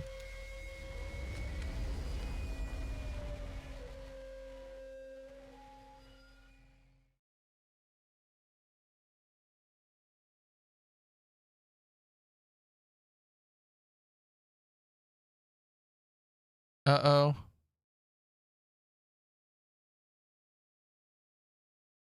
We back in the mine. I bet we're Shannon now. Jesus, are you alright? What the hell? My leg is stuck. Shit, okay, I'm going to pull you out. We have to get you out of here. There you go. Are you okay? Are you hurt? Can you put any weight on that leg?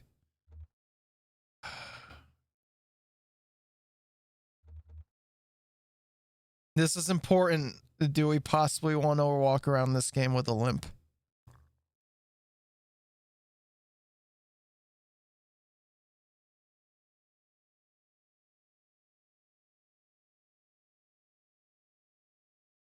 You know what?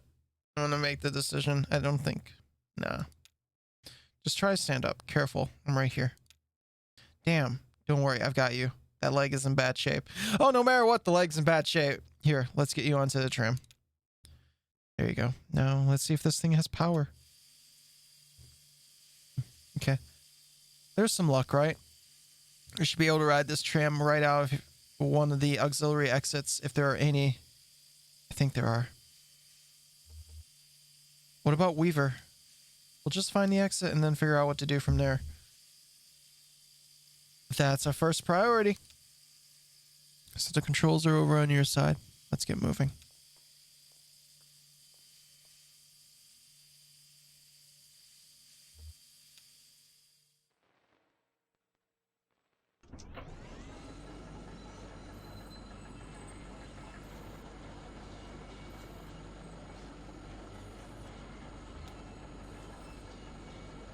You know what? I think the game might be cooler if we just let it blink like this.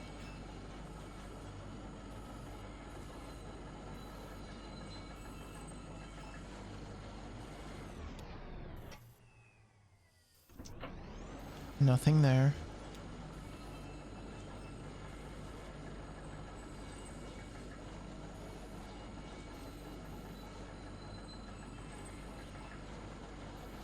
Oh!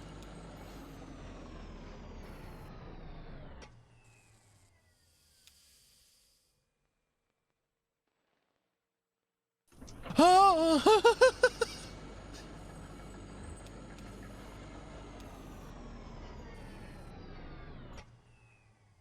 That's spooky. What the fuck?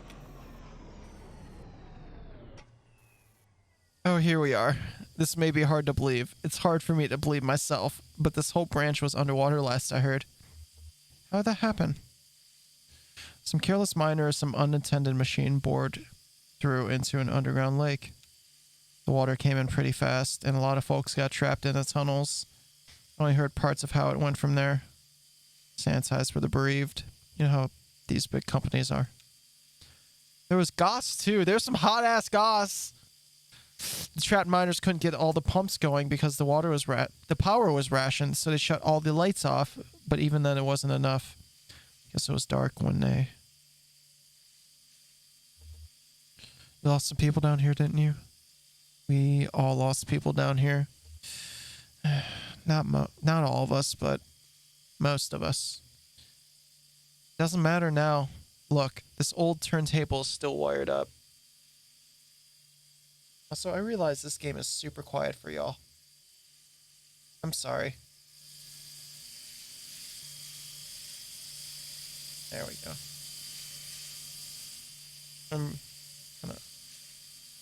That seems fine.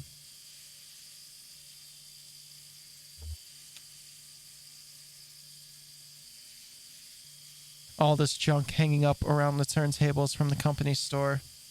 Just junk, you know? The miners would buy it and use it to decorate the place, or as landmarks, I guess. Hard to know which way is which down here. It's also dim and gray. Shannon connects the two clip leads from her signal generator to the turntable's electrical panel. We're on the track between the animal bones and the rowboat, so...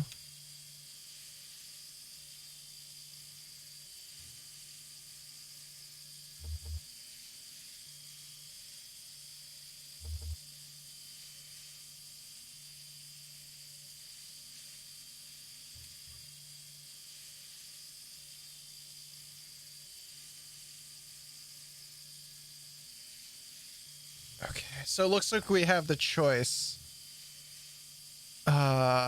between sticking with the animal bones and the rowboat, or going with the pendulum and the casket, or the bat feeder and the scarecrow. Okay.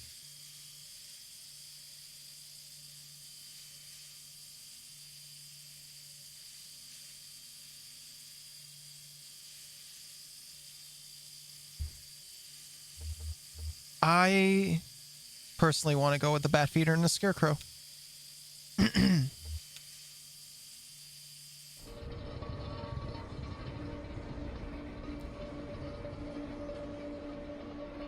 Oh.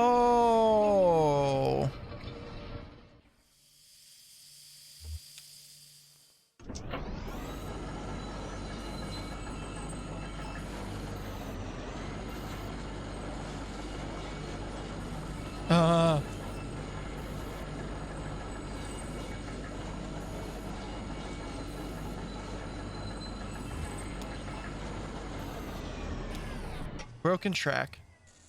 Tracks are all messed up down here. This tram isn't going any further. Wonder what's down that tunnel. Alright, we're going back.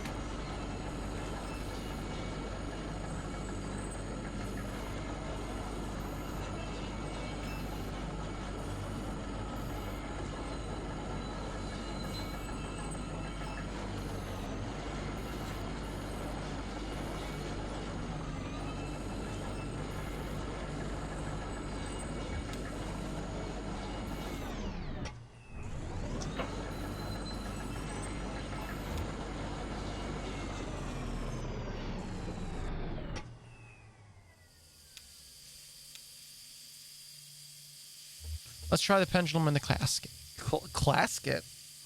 Casket? Worms?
Oh. I didn't know those were still down here. What was that?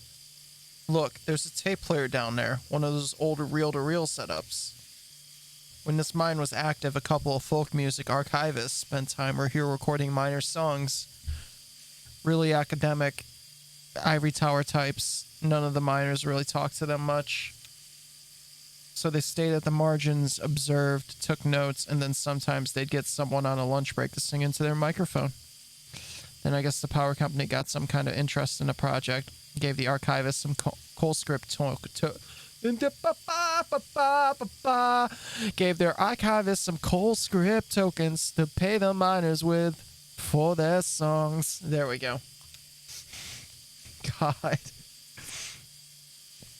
My favorite part of doing these games where it's a very text-based is I will trip over my own words because I am bad at talking. And just got to deal with it. Did your parents sing, or what happened to the archivists? They got out. When the flood came, they left. Dusty reel-to-reel tape players stashed beneath the track, loaded with tape but starved for power. Words are hard. Alright, time to hear the spooky sound again. Y'all loved it. Time for the sequel.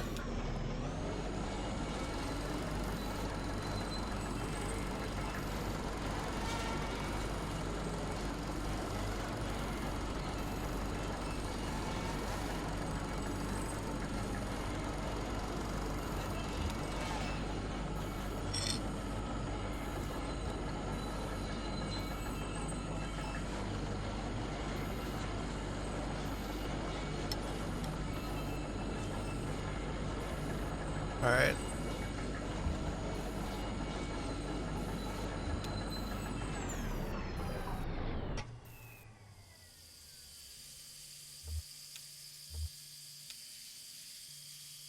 Animal bones in the rowboat.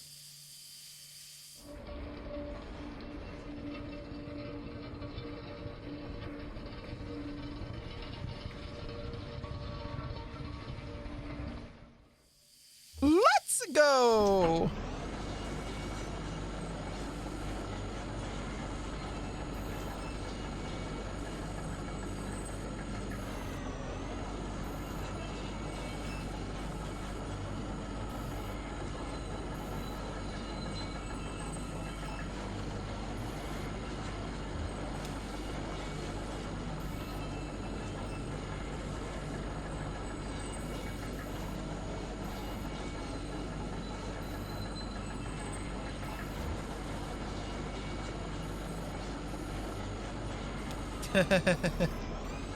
Hey, bats.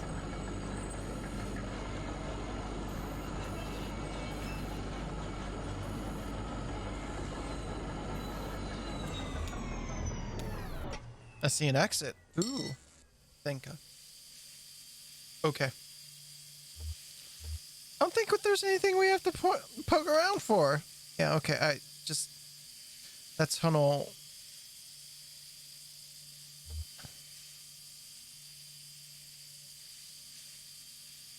Where the tracks were broken, I'd like to take a look down there. If you wait for me here, I'll just go take another look around. Sure, okay, I'll be right here.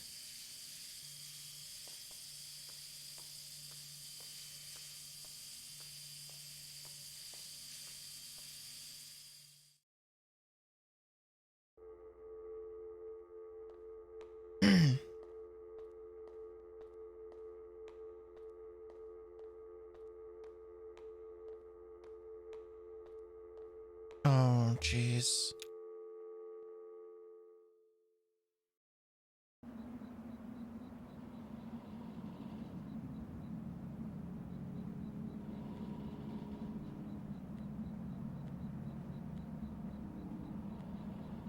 Wait, where's Shannon? Conway, where's Shannon? The cramped shack is lined with wooden shelves. Dusty stacks of tape reels and notebooks crowd the room, but a bit of moonlight filters through a window near the ceiling. On a small desk in the middle of the room lay 3 notebooks. The red one is labeled J. Marquez, the green one is labeled R. Marquez, and the blue one is unlabeled. Pages are covered in disorganized notes, some written horizontally, and others scribbled vertically in the margins. Oh, there she is. Few pages are lined more evenly and divided up into charts, correlating seasons, lyrics, harmonies, and coal holes. On each page is a delicately rendered charcoal drawing. Most are portraits of rugged faces. Near the middle of the book, there are a few drawings of a young girl in a miner's helmet. She plays along with the minecart tracks, collecting pieces of wire. In one drawing, another young girl sits nearby, intently studying a book. The notebook is full of Greek letters and cryptic mathematical formulas. Guess who that is? Near the back of the book, what first looks like it might be, oh yeah, this place. These notebooks are labeled Marquez. Your parents are the archivists? No, Weaver's parents are the archivists. My parents were miners. That's the leg. I can walk on it, but it's painful. Oh, I got some painkillers here that could help you out. Got them from a friend when I sprained my wrist installing a security system. You'd better let me drive, though. They're pretty strong. Maybe that's best. Don't worry. I've been driving since I was 9. I guess I should look for another route to Dogwood Drive. Yeah, alright. Well, maybe asking Weaver about the Zero was the wrong place to start. Maybe we should just ask her for specific directions. Her answers are complicated enough without a layer of indirection at the question. I saw Weaver at my workshop that's up north by Lake Nolan, right at Wax and Peonia. The back of the bait shop. Pretty glamorous, right? These are the times we live in. Either she's up there or back at the farmhouse. Whichever you want to head to first, just let me know.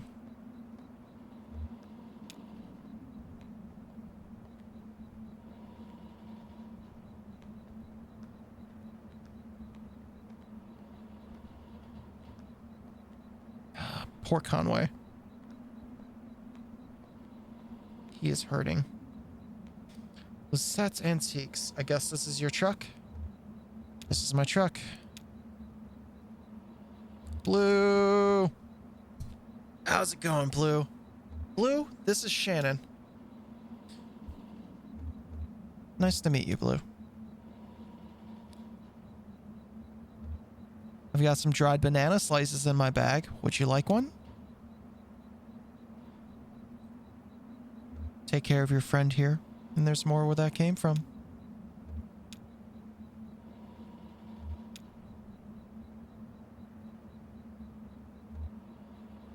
It's time to go.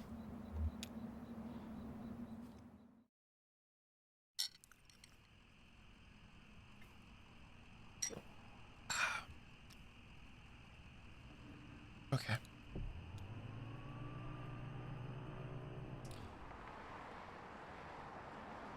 Well, let's go to the bait shop first.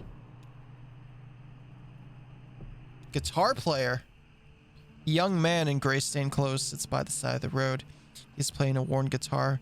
To his left is a blue mug, and to his right a weathered dog. Ladies and gentlemen, you can pet the dog in Kentucky Route Zero. Conway pets the dog. The dog closes its eyes and pretends to be asleep. The young man strums absently on the guitar, hums tunelessly, occasionally mumbles a word. Put $1 in the cup. The young man stops playing, pulls the wet dollar bill out of his whiskey, and hands it back to Conway. Conway, you dumbass. Oh, shit. Bait shop's right here. Conway and Shannon pull in the bait shop parking lot, vaulted above the road and fence. Enter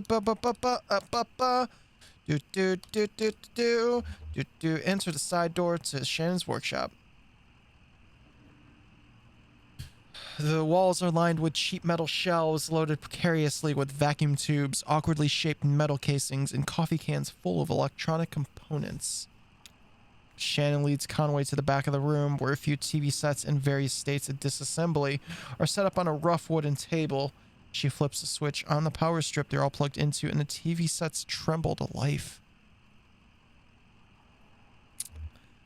Ask Shannon. Watch TV sets. A ghostly white wobble flickers along one screen in a rhythmic pattern. Another is just snow. Third, a small security monitor in the middle of the table is oscillating between different shades of black. Shannon points to a small security monitor on the table. The image on the screen is just black. It seems to be fading slowly, almost imperceptibly between different shades of black. Shannon tweaks a few knobs on the side of the monitor, but the picture doesn't change. The screen is a cavernous black. It hums and swells at the pace of the tide. Conway loses track of the workshop's walls. They could be inches away, or miles.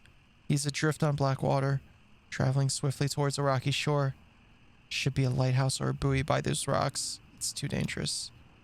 Shannon switches off the power strip. Weaver's not here.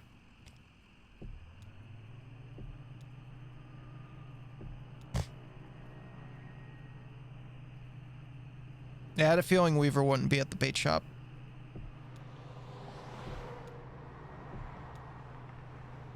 That's why I wanted to go there first, because then we'd get dialogue that we might miss otherwise.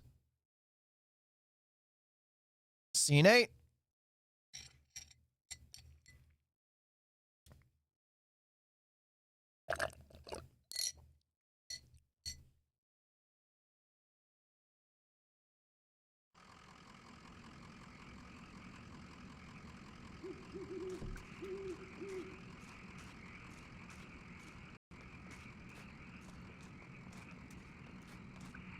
Alright, let's sit back, because this is going to take a while. How's everyone doing? Y'all enjoying this stream?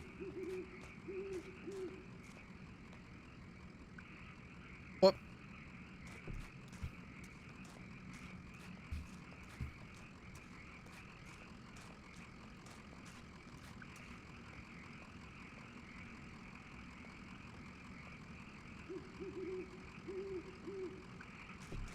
Okay, there we go. I was like, why isn't it letting me go?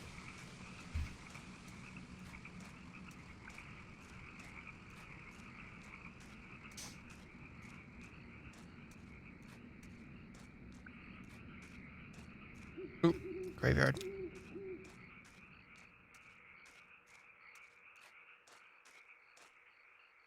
There's nobody buried here, you know?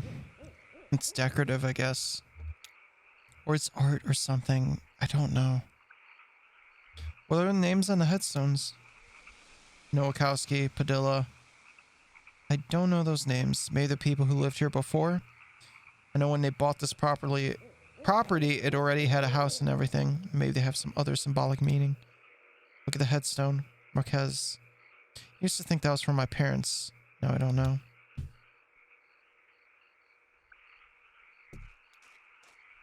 Built-in captions, that is true.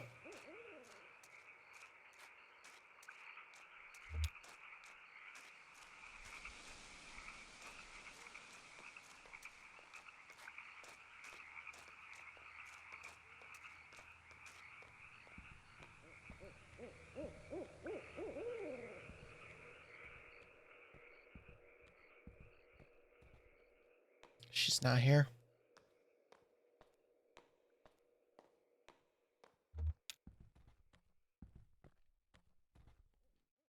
So this is where she was.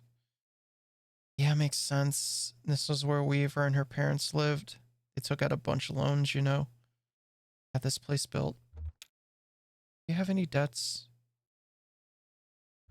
I owe some people some apologies. Well, you're lucky that's all you owe. My parents were like that, till the company store found a way to get to them. For my dad, it was tokens to run the fans and air purifiers, and for my mom, it was canaries. Two solutions to the same problem, but they sure sounded different. Weaver had debt too, a lot of it, all tuition. How'd she pay it off? She didn't. She had no income. None of them did.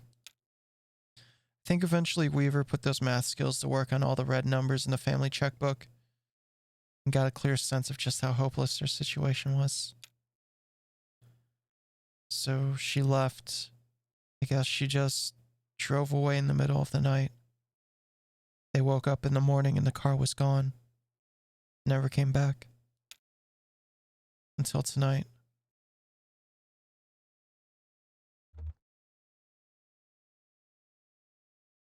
Someone else told me to come here and talk to her. She seemed really focused on that old TV. Are you happy to see her?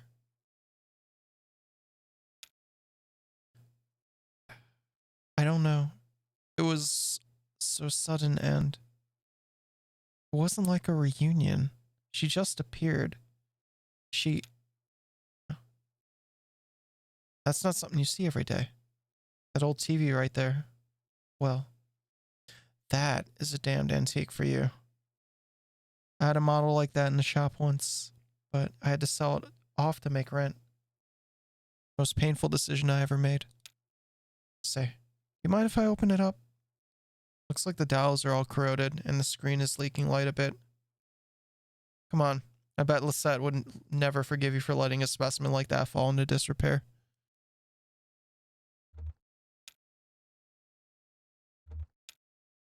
Here we go.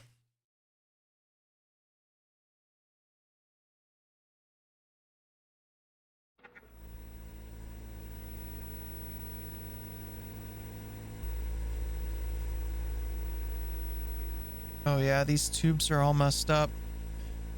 Looks like they've been in a swamp or a cave or something. There's moss growing on this one. That's okay. I have a few spares in my bag here. Here. Pulled this one out of an old computer monitor. Just needs to be recalibrated a bit. Okay, that oughta... Should be seeing something now. Are you seeing anything? Hey, that looks dangerous what you're doing there. Damn, okay. Here, I think the contacts are dirty. No, don't go telling my customers I clean off old vacuum tubes with spit. There, just gotta turn it north-south and...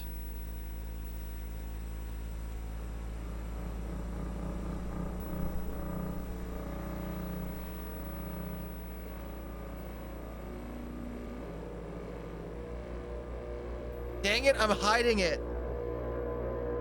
There's a sign for 0. There's a sign for the 0. We're driving into the 0.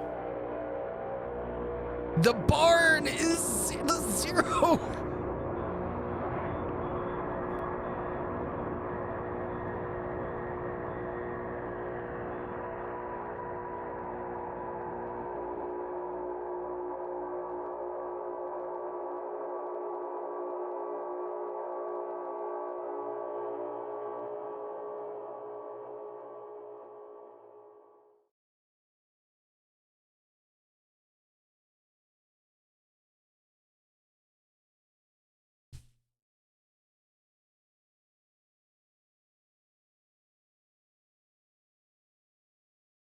Okay.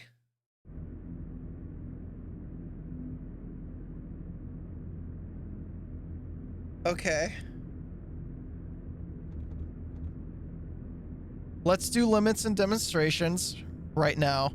And then after we're done with limits and demonstrations, I heard like these interstitials are short. So we can knock that out real quick. And then we will switch on over to some Fuser Fridays, a quick 30-minute set. Okay, limits and demonstrations. Text. Limits and demonstrations. Alula Chamberlain retrospective. Marking the first major public showcase of her work in over 20 years. This retrospective exhibition of work by pioneering installation artist Lula Chamberlain compromises a single diagonal slice through time, place, and form.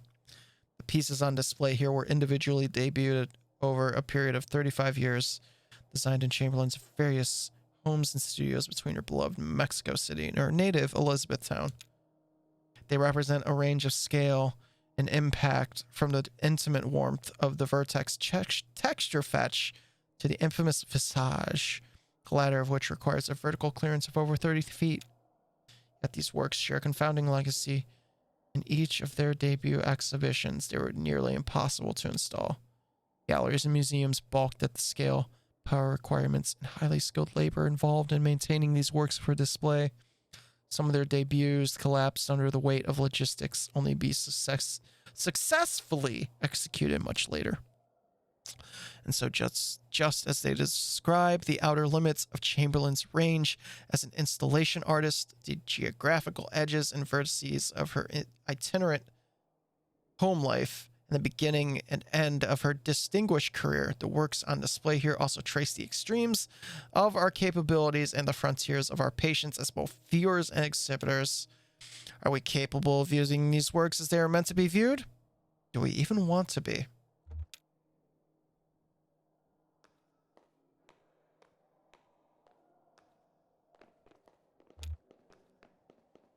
Title card, Basement Puzzle number 2, Artist, Sunset, and Horse, 1976, Plaster and Wire. What do you think she means by puzzle? Can you read the covers of these books? Solemn, sad. Yeah, it's kind of hard to. I wish we could get a little closer. Wait, these are the 3 from the basement. I don't think they're real books. Nah, they're real. Look. That one says, oh, you're right. It's just scratched up cardboard. Maybe it's a puzzle, but there's no right answer. That is kind of sad.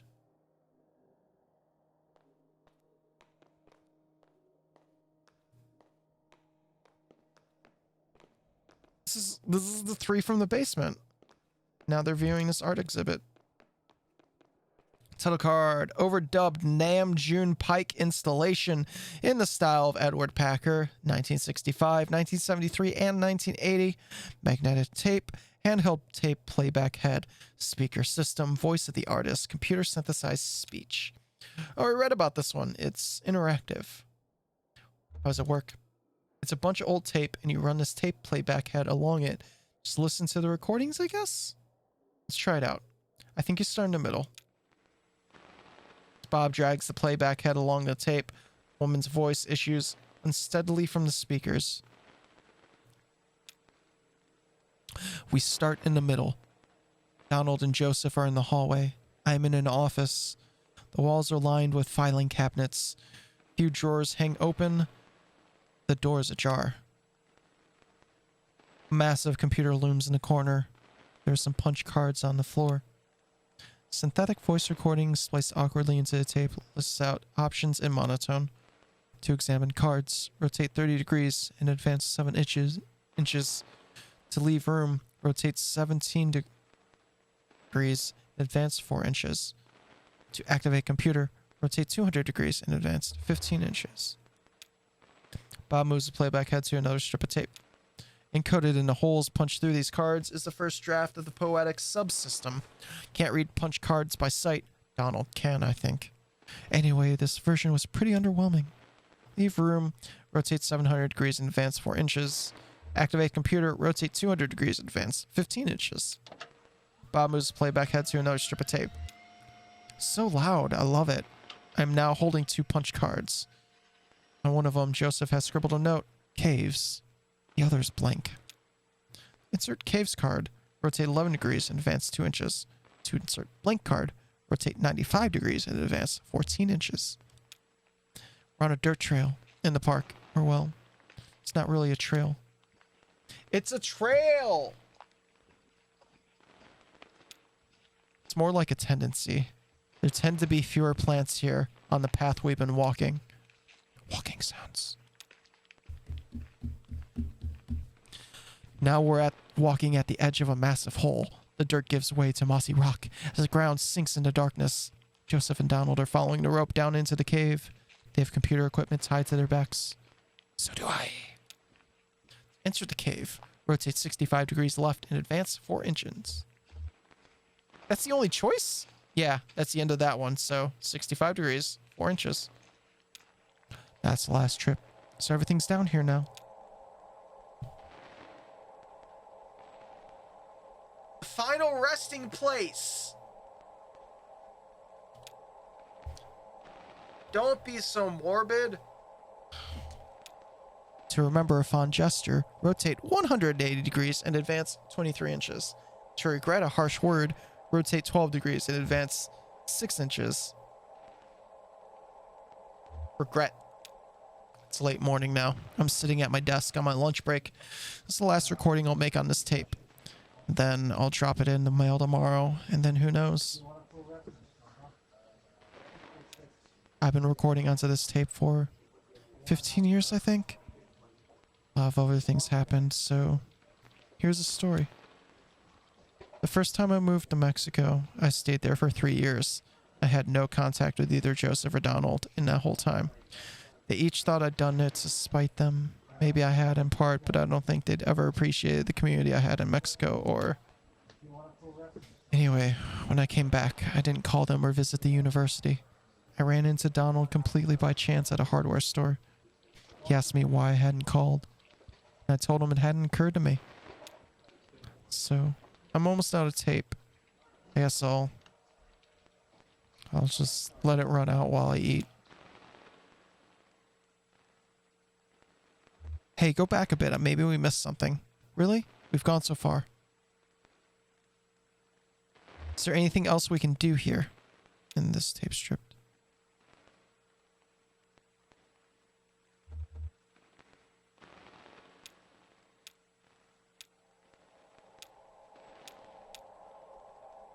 Remember, it's morning now. I'm in the car. I'm driving to work.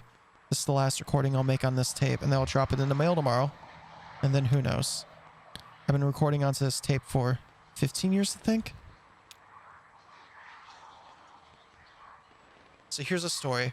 When I met Donald and Joseph, they were both students, and I was in a band performing on campus. They came to my show, then we met at some bar and had a few drinks together.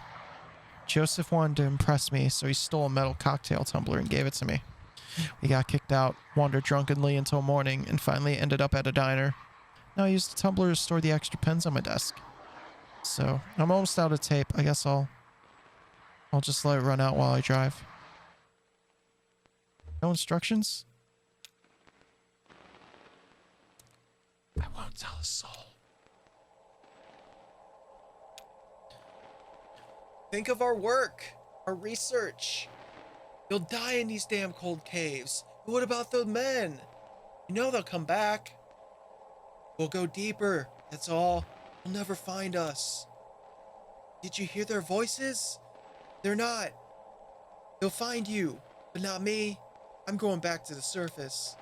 Stop. Your stupid fight is ringing through the whole damn cave. Joseph is right. We can't stay here. I'm leaving too. But I'm not going back to the surface.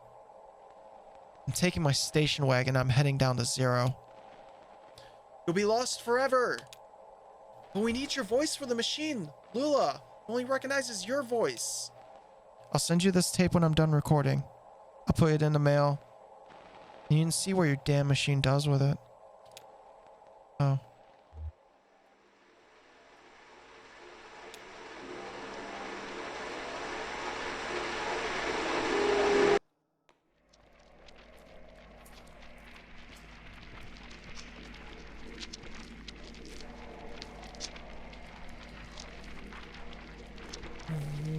What?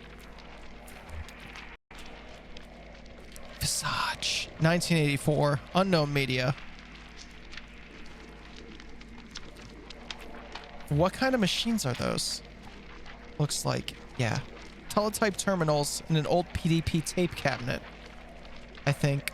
Or something from that period. My uncle used those too. Slice a Visage to build a Visage.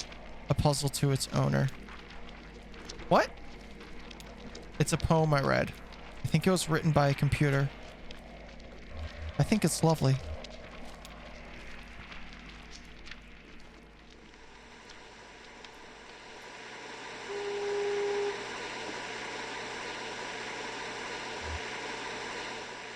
The TV.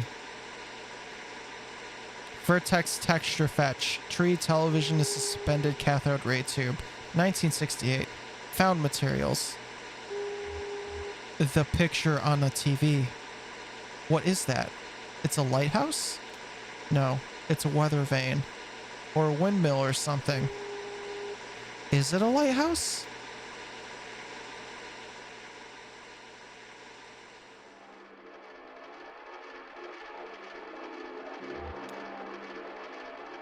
Spinning coin suspended, correcting for angular motion, 1976. Hey Ben, didn't you have one of these? Oh yeah, I did have an old microfilm reader like this. I got it at a garage sale. Couldn't figure out what to do with it. That's my whole shed. Just a bunch of weird obsolete electronics I thought I might use. Someday. Yeah, maybe. Or maybe I'll just sell them for scrap when the price of lead and plastic goes up. So everything gets broken down eventually. Yeah.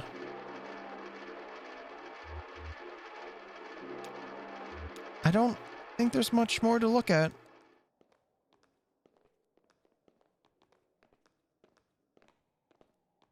Yeah, there isn't. Okay.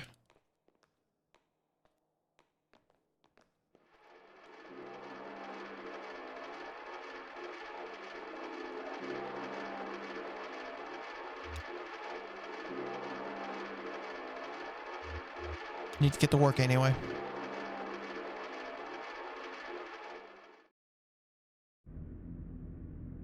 Okay.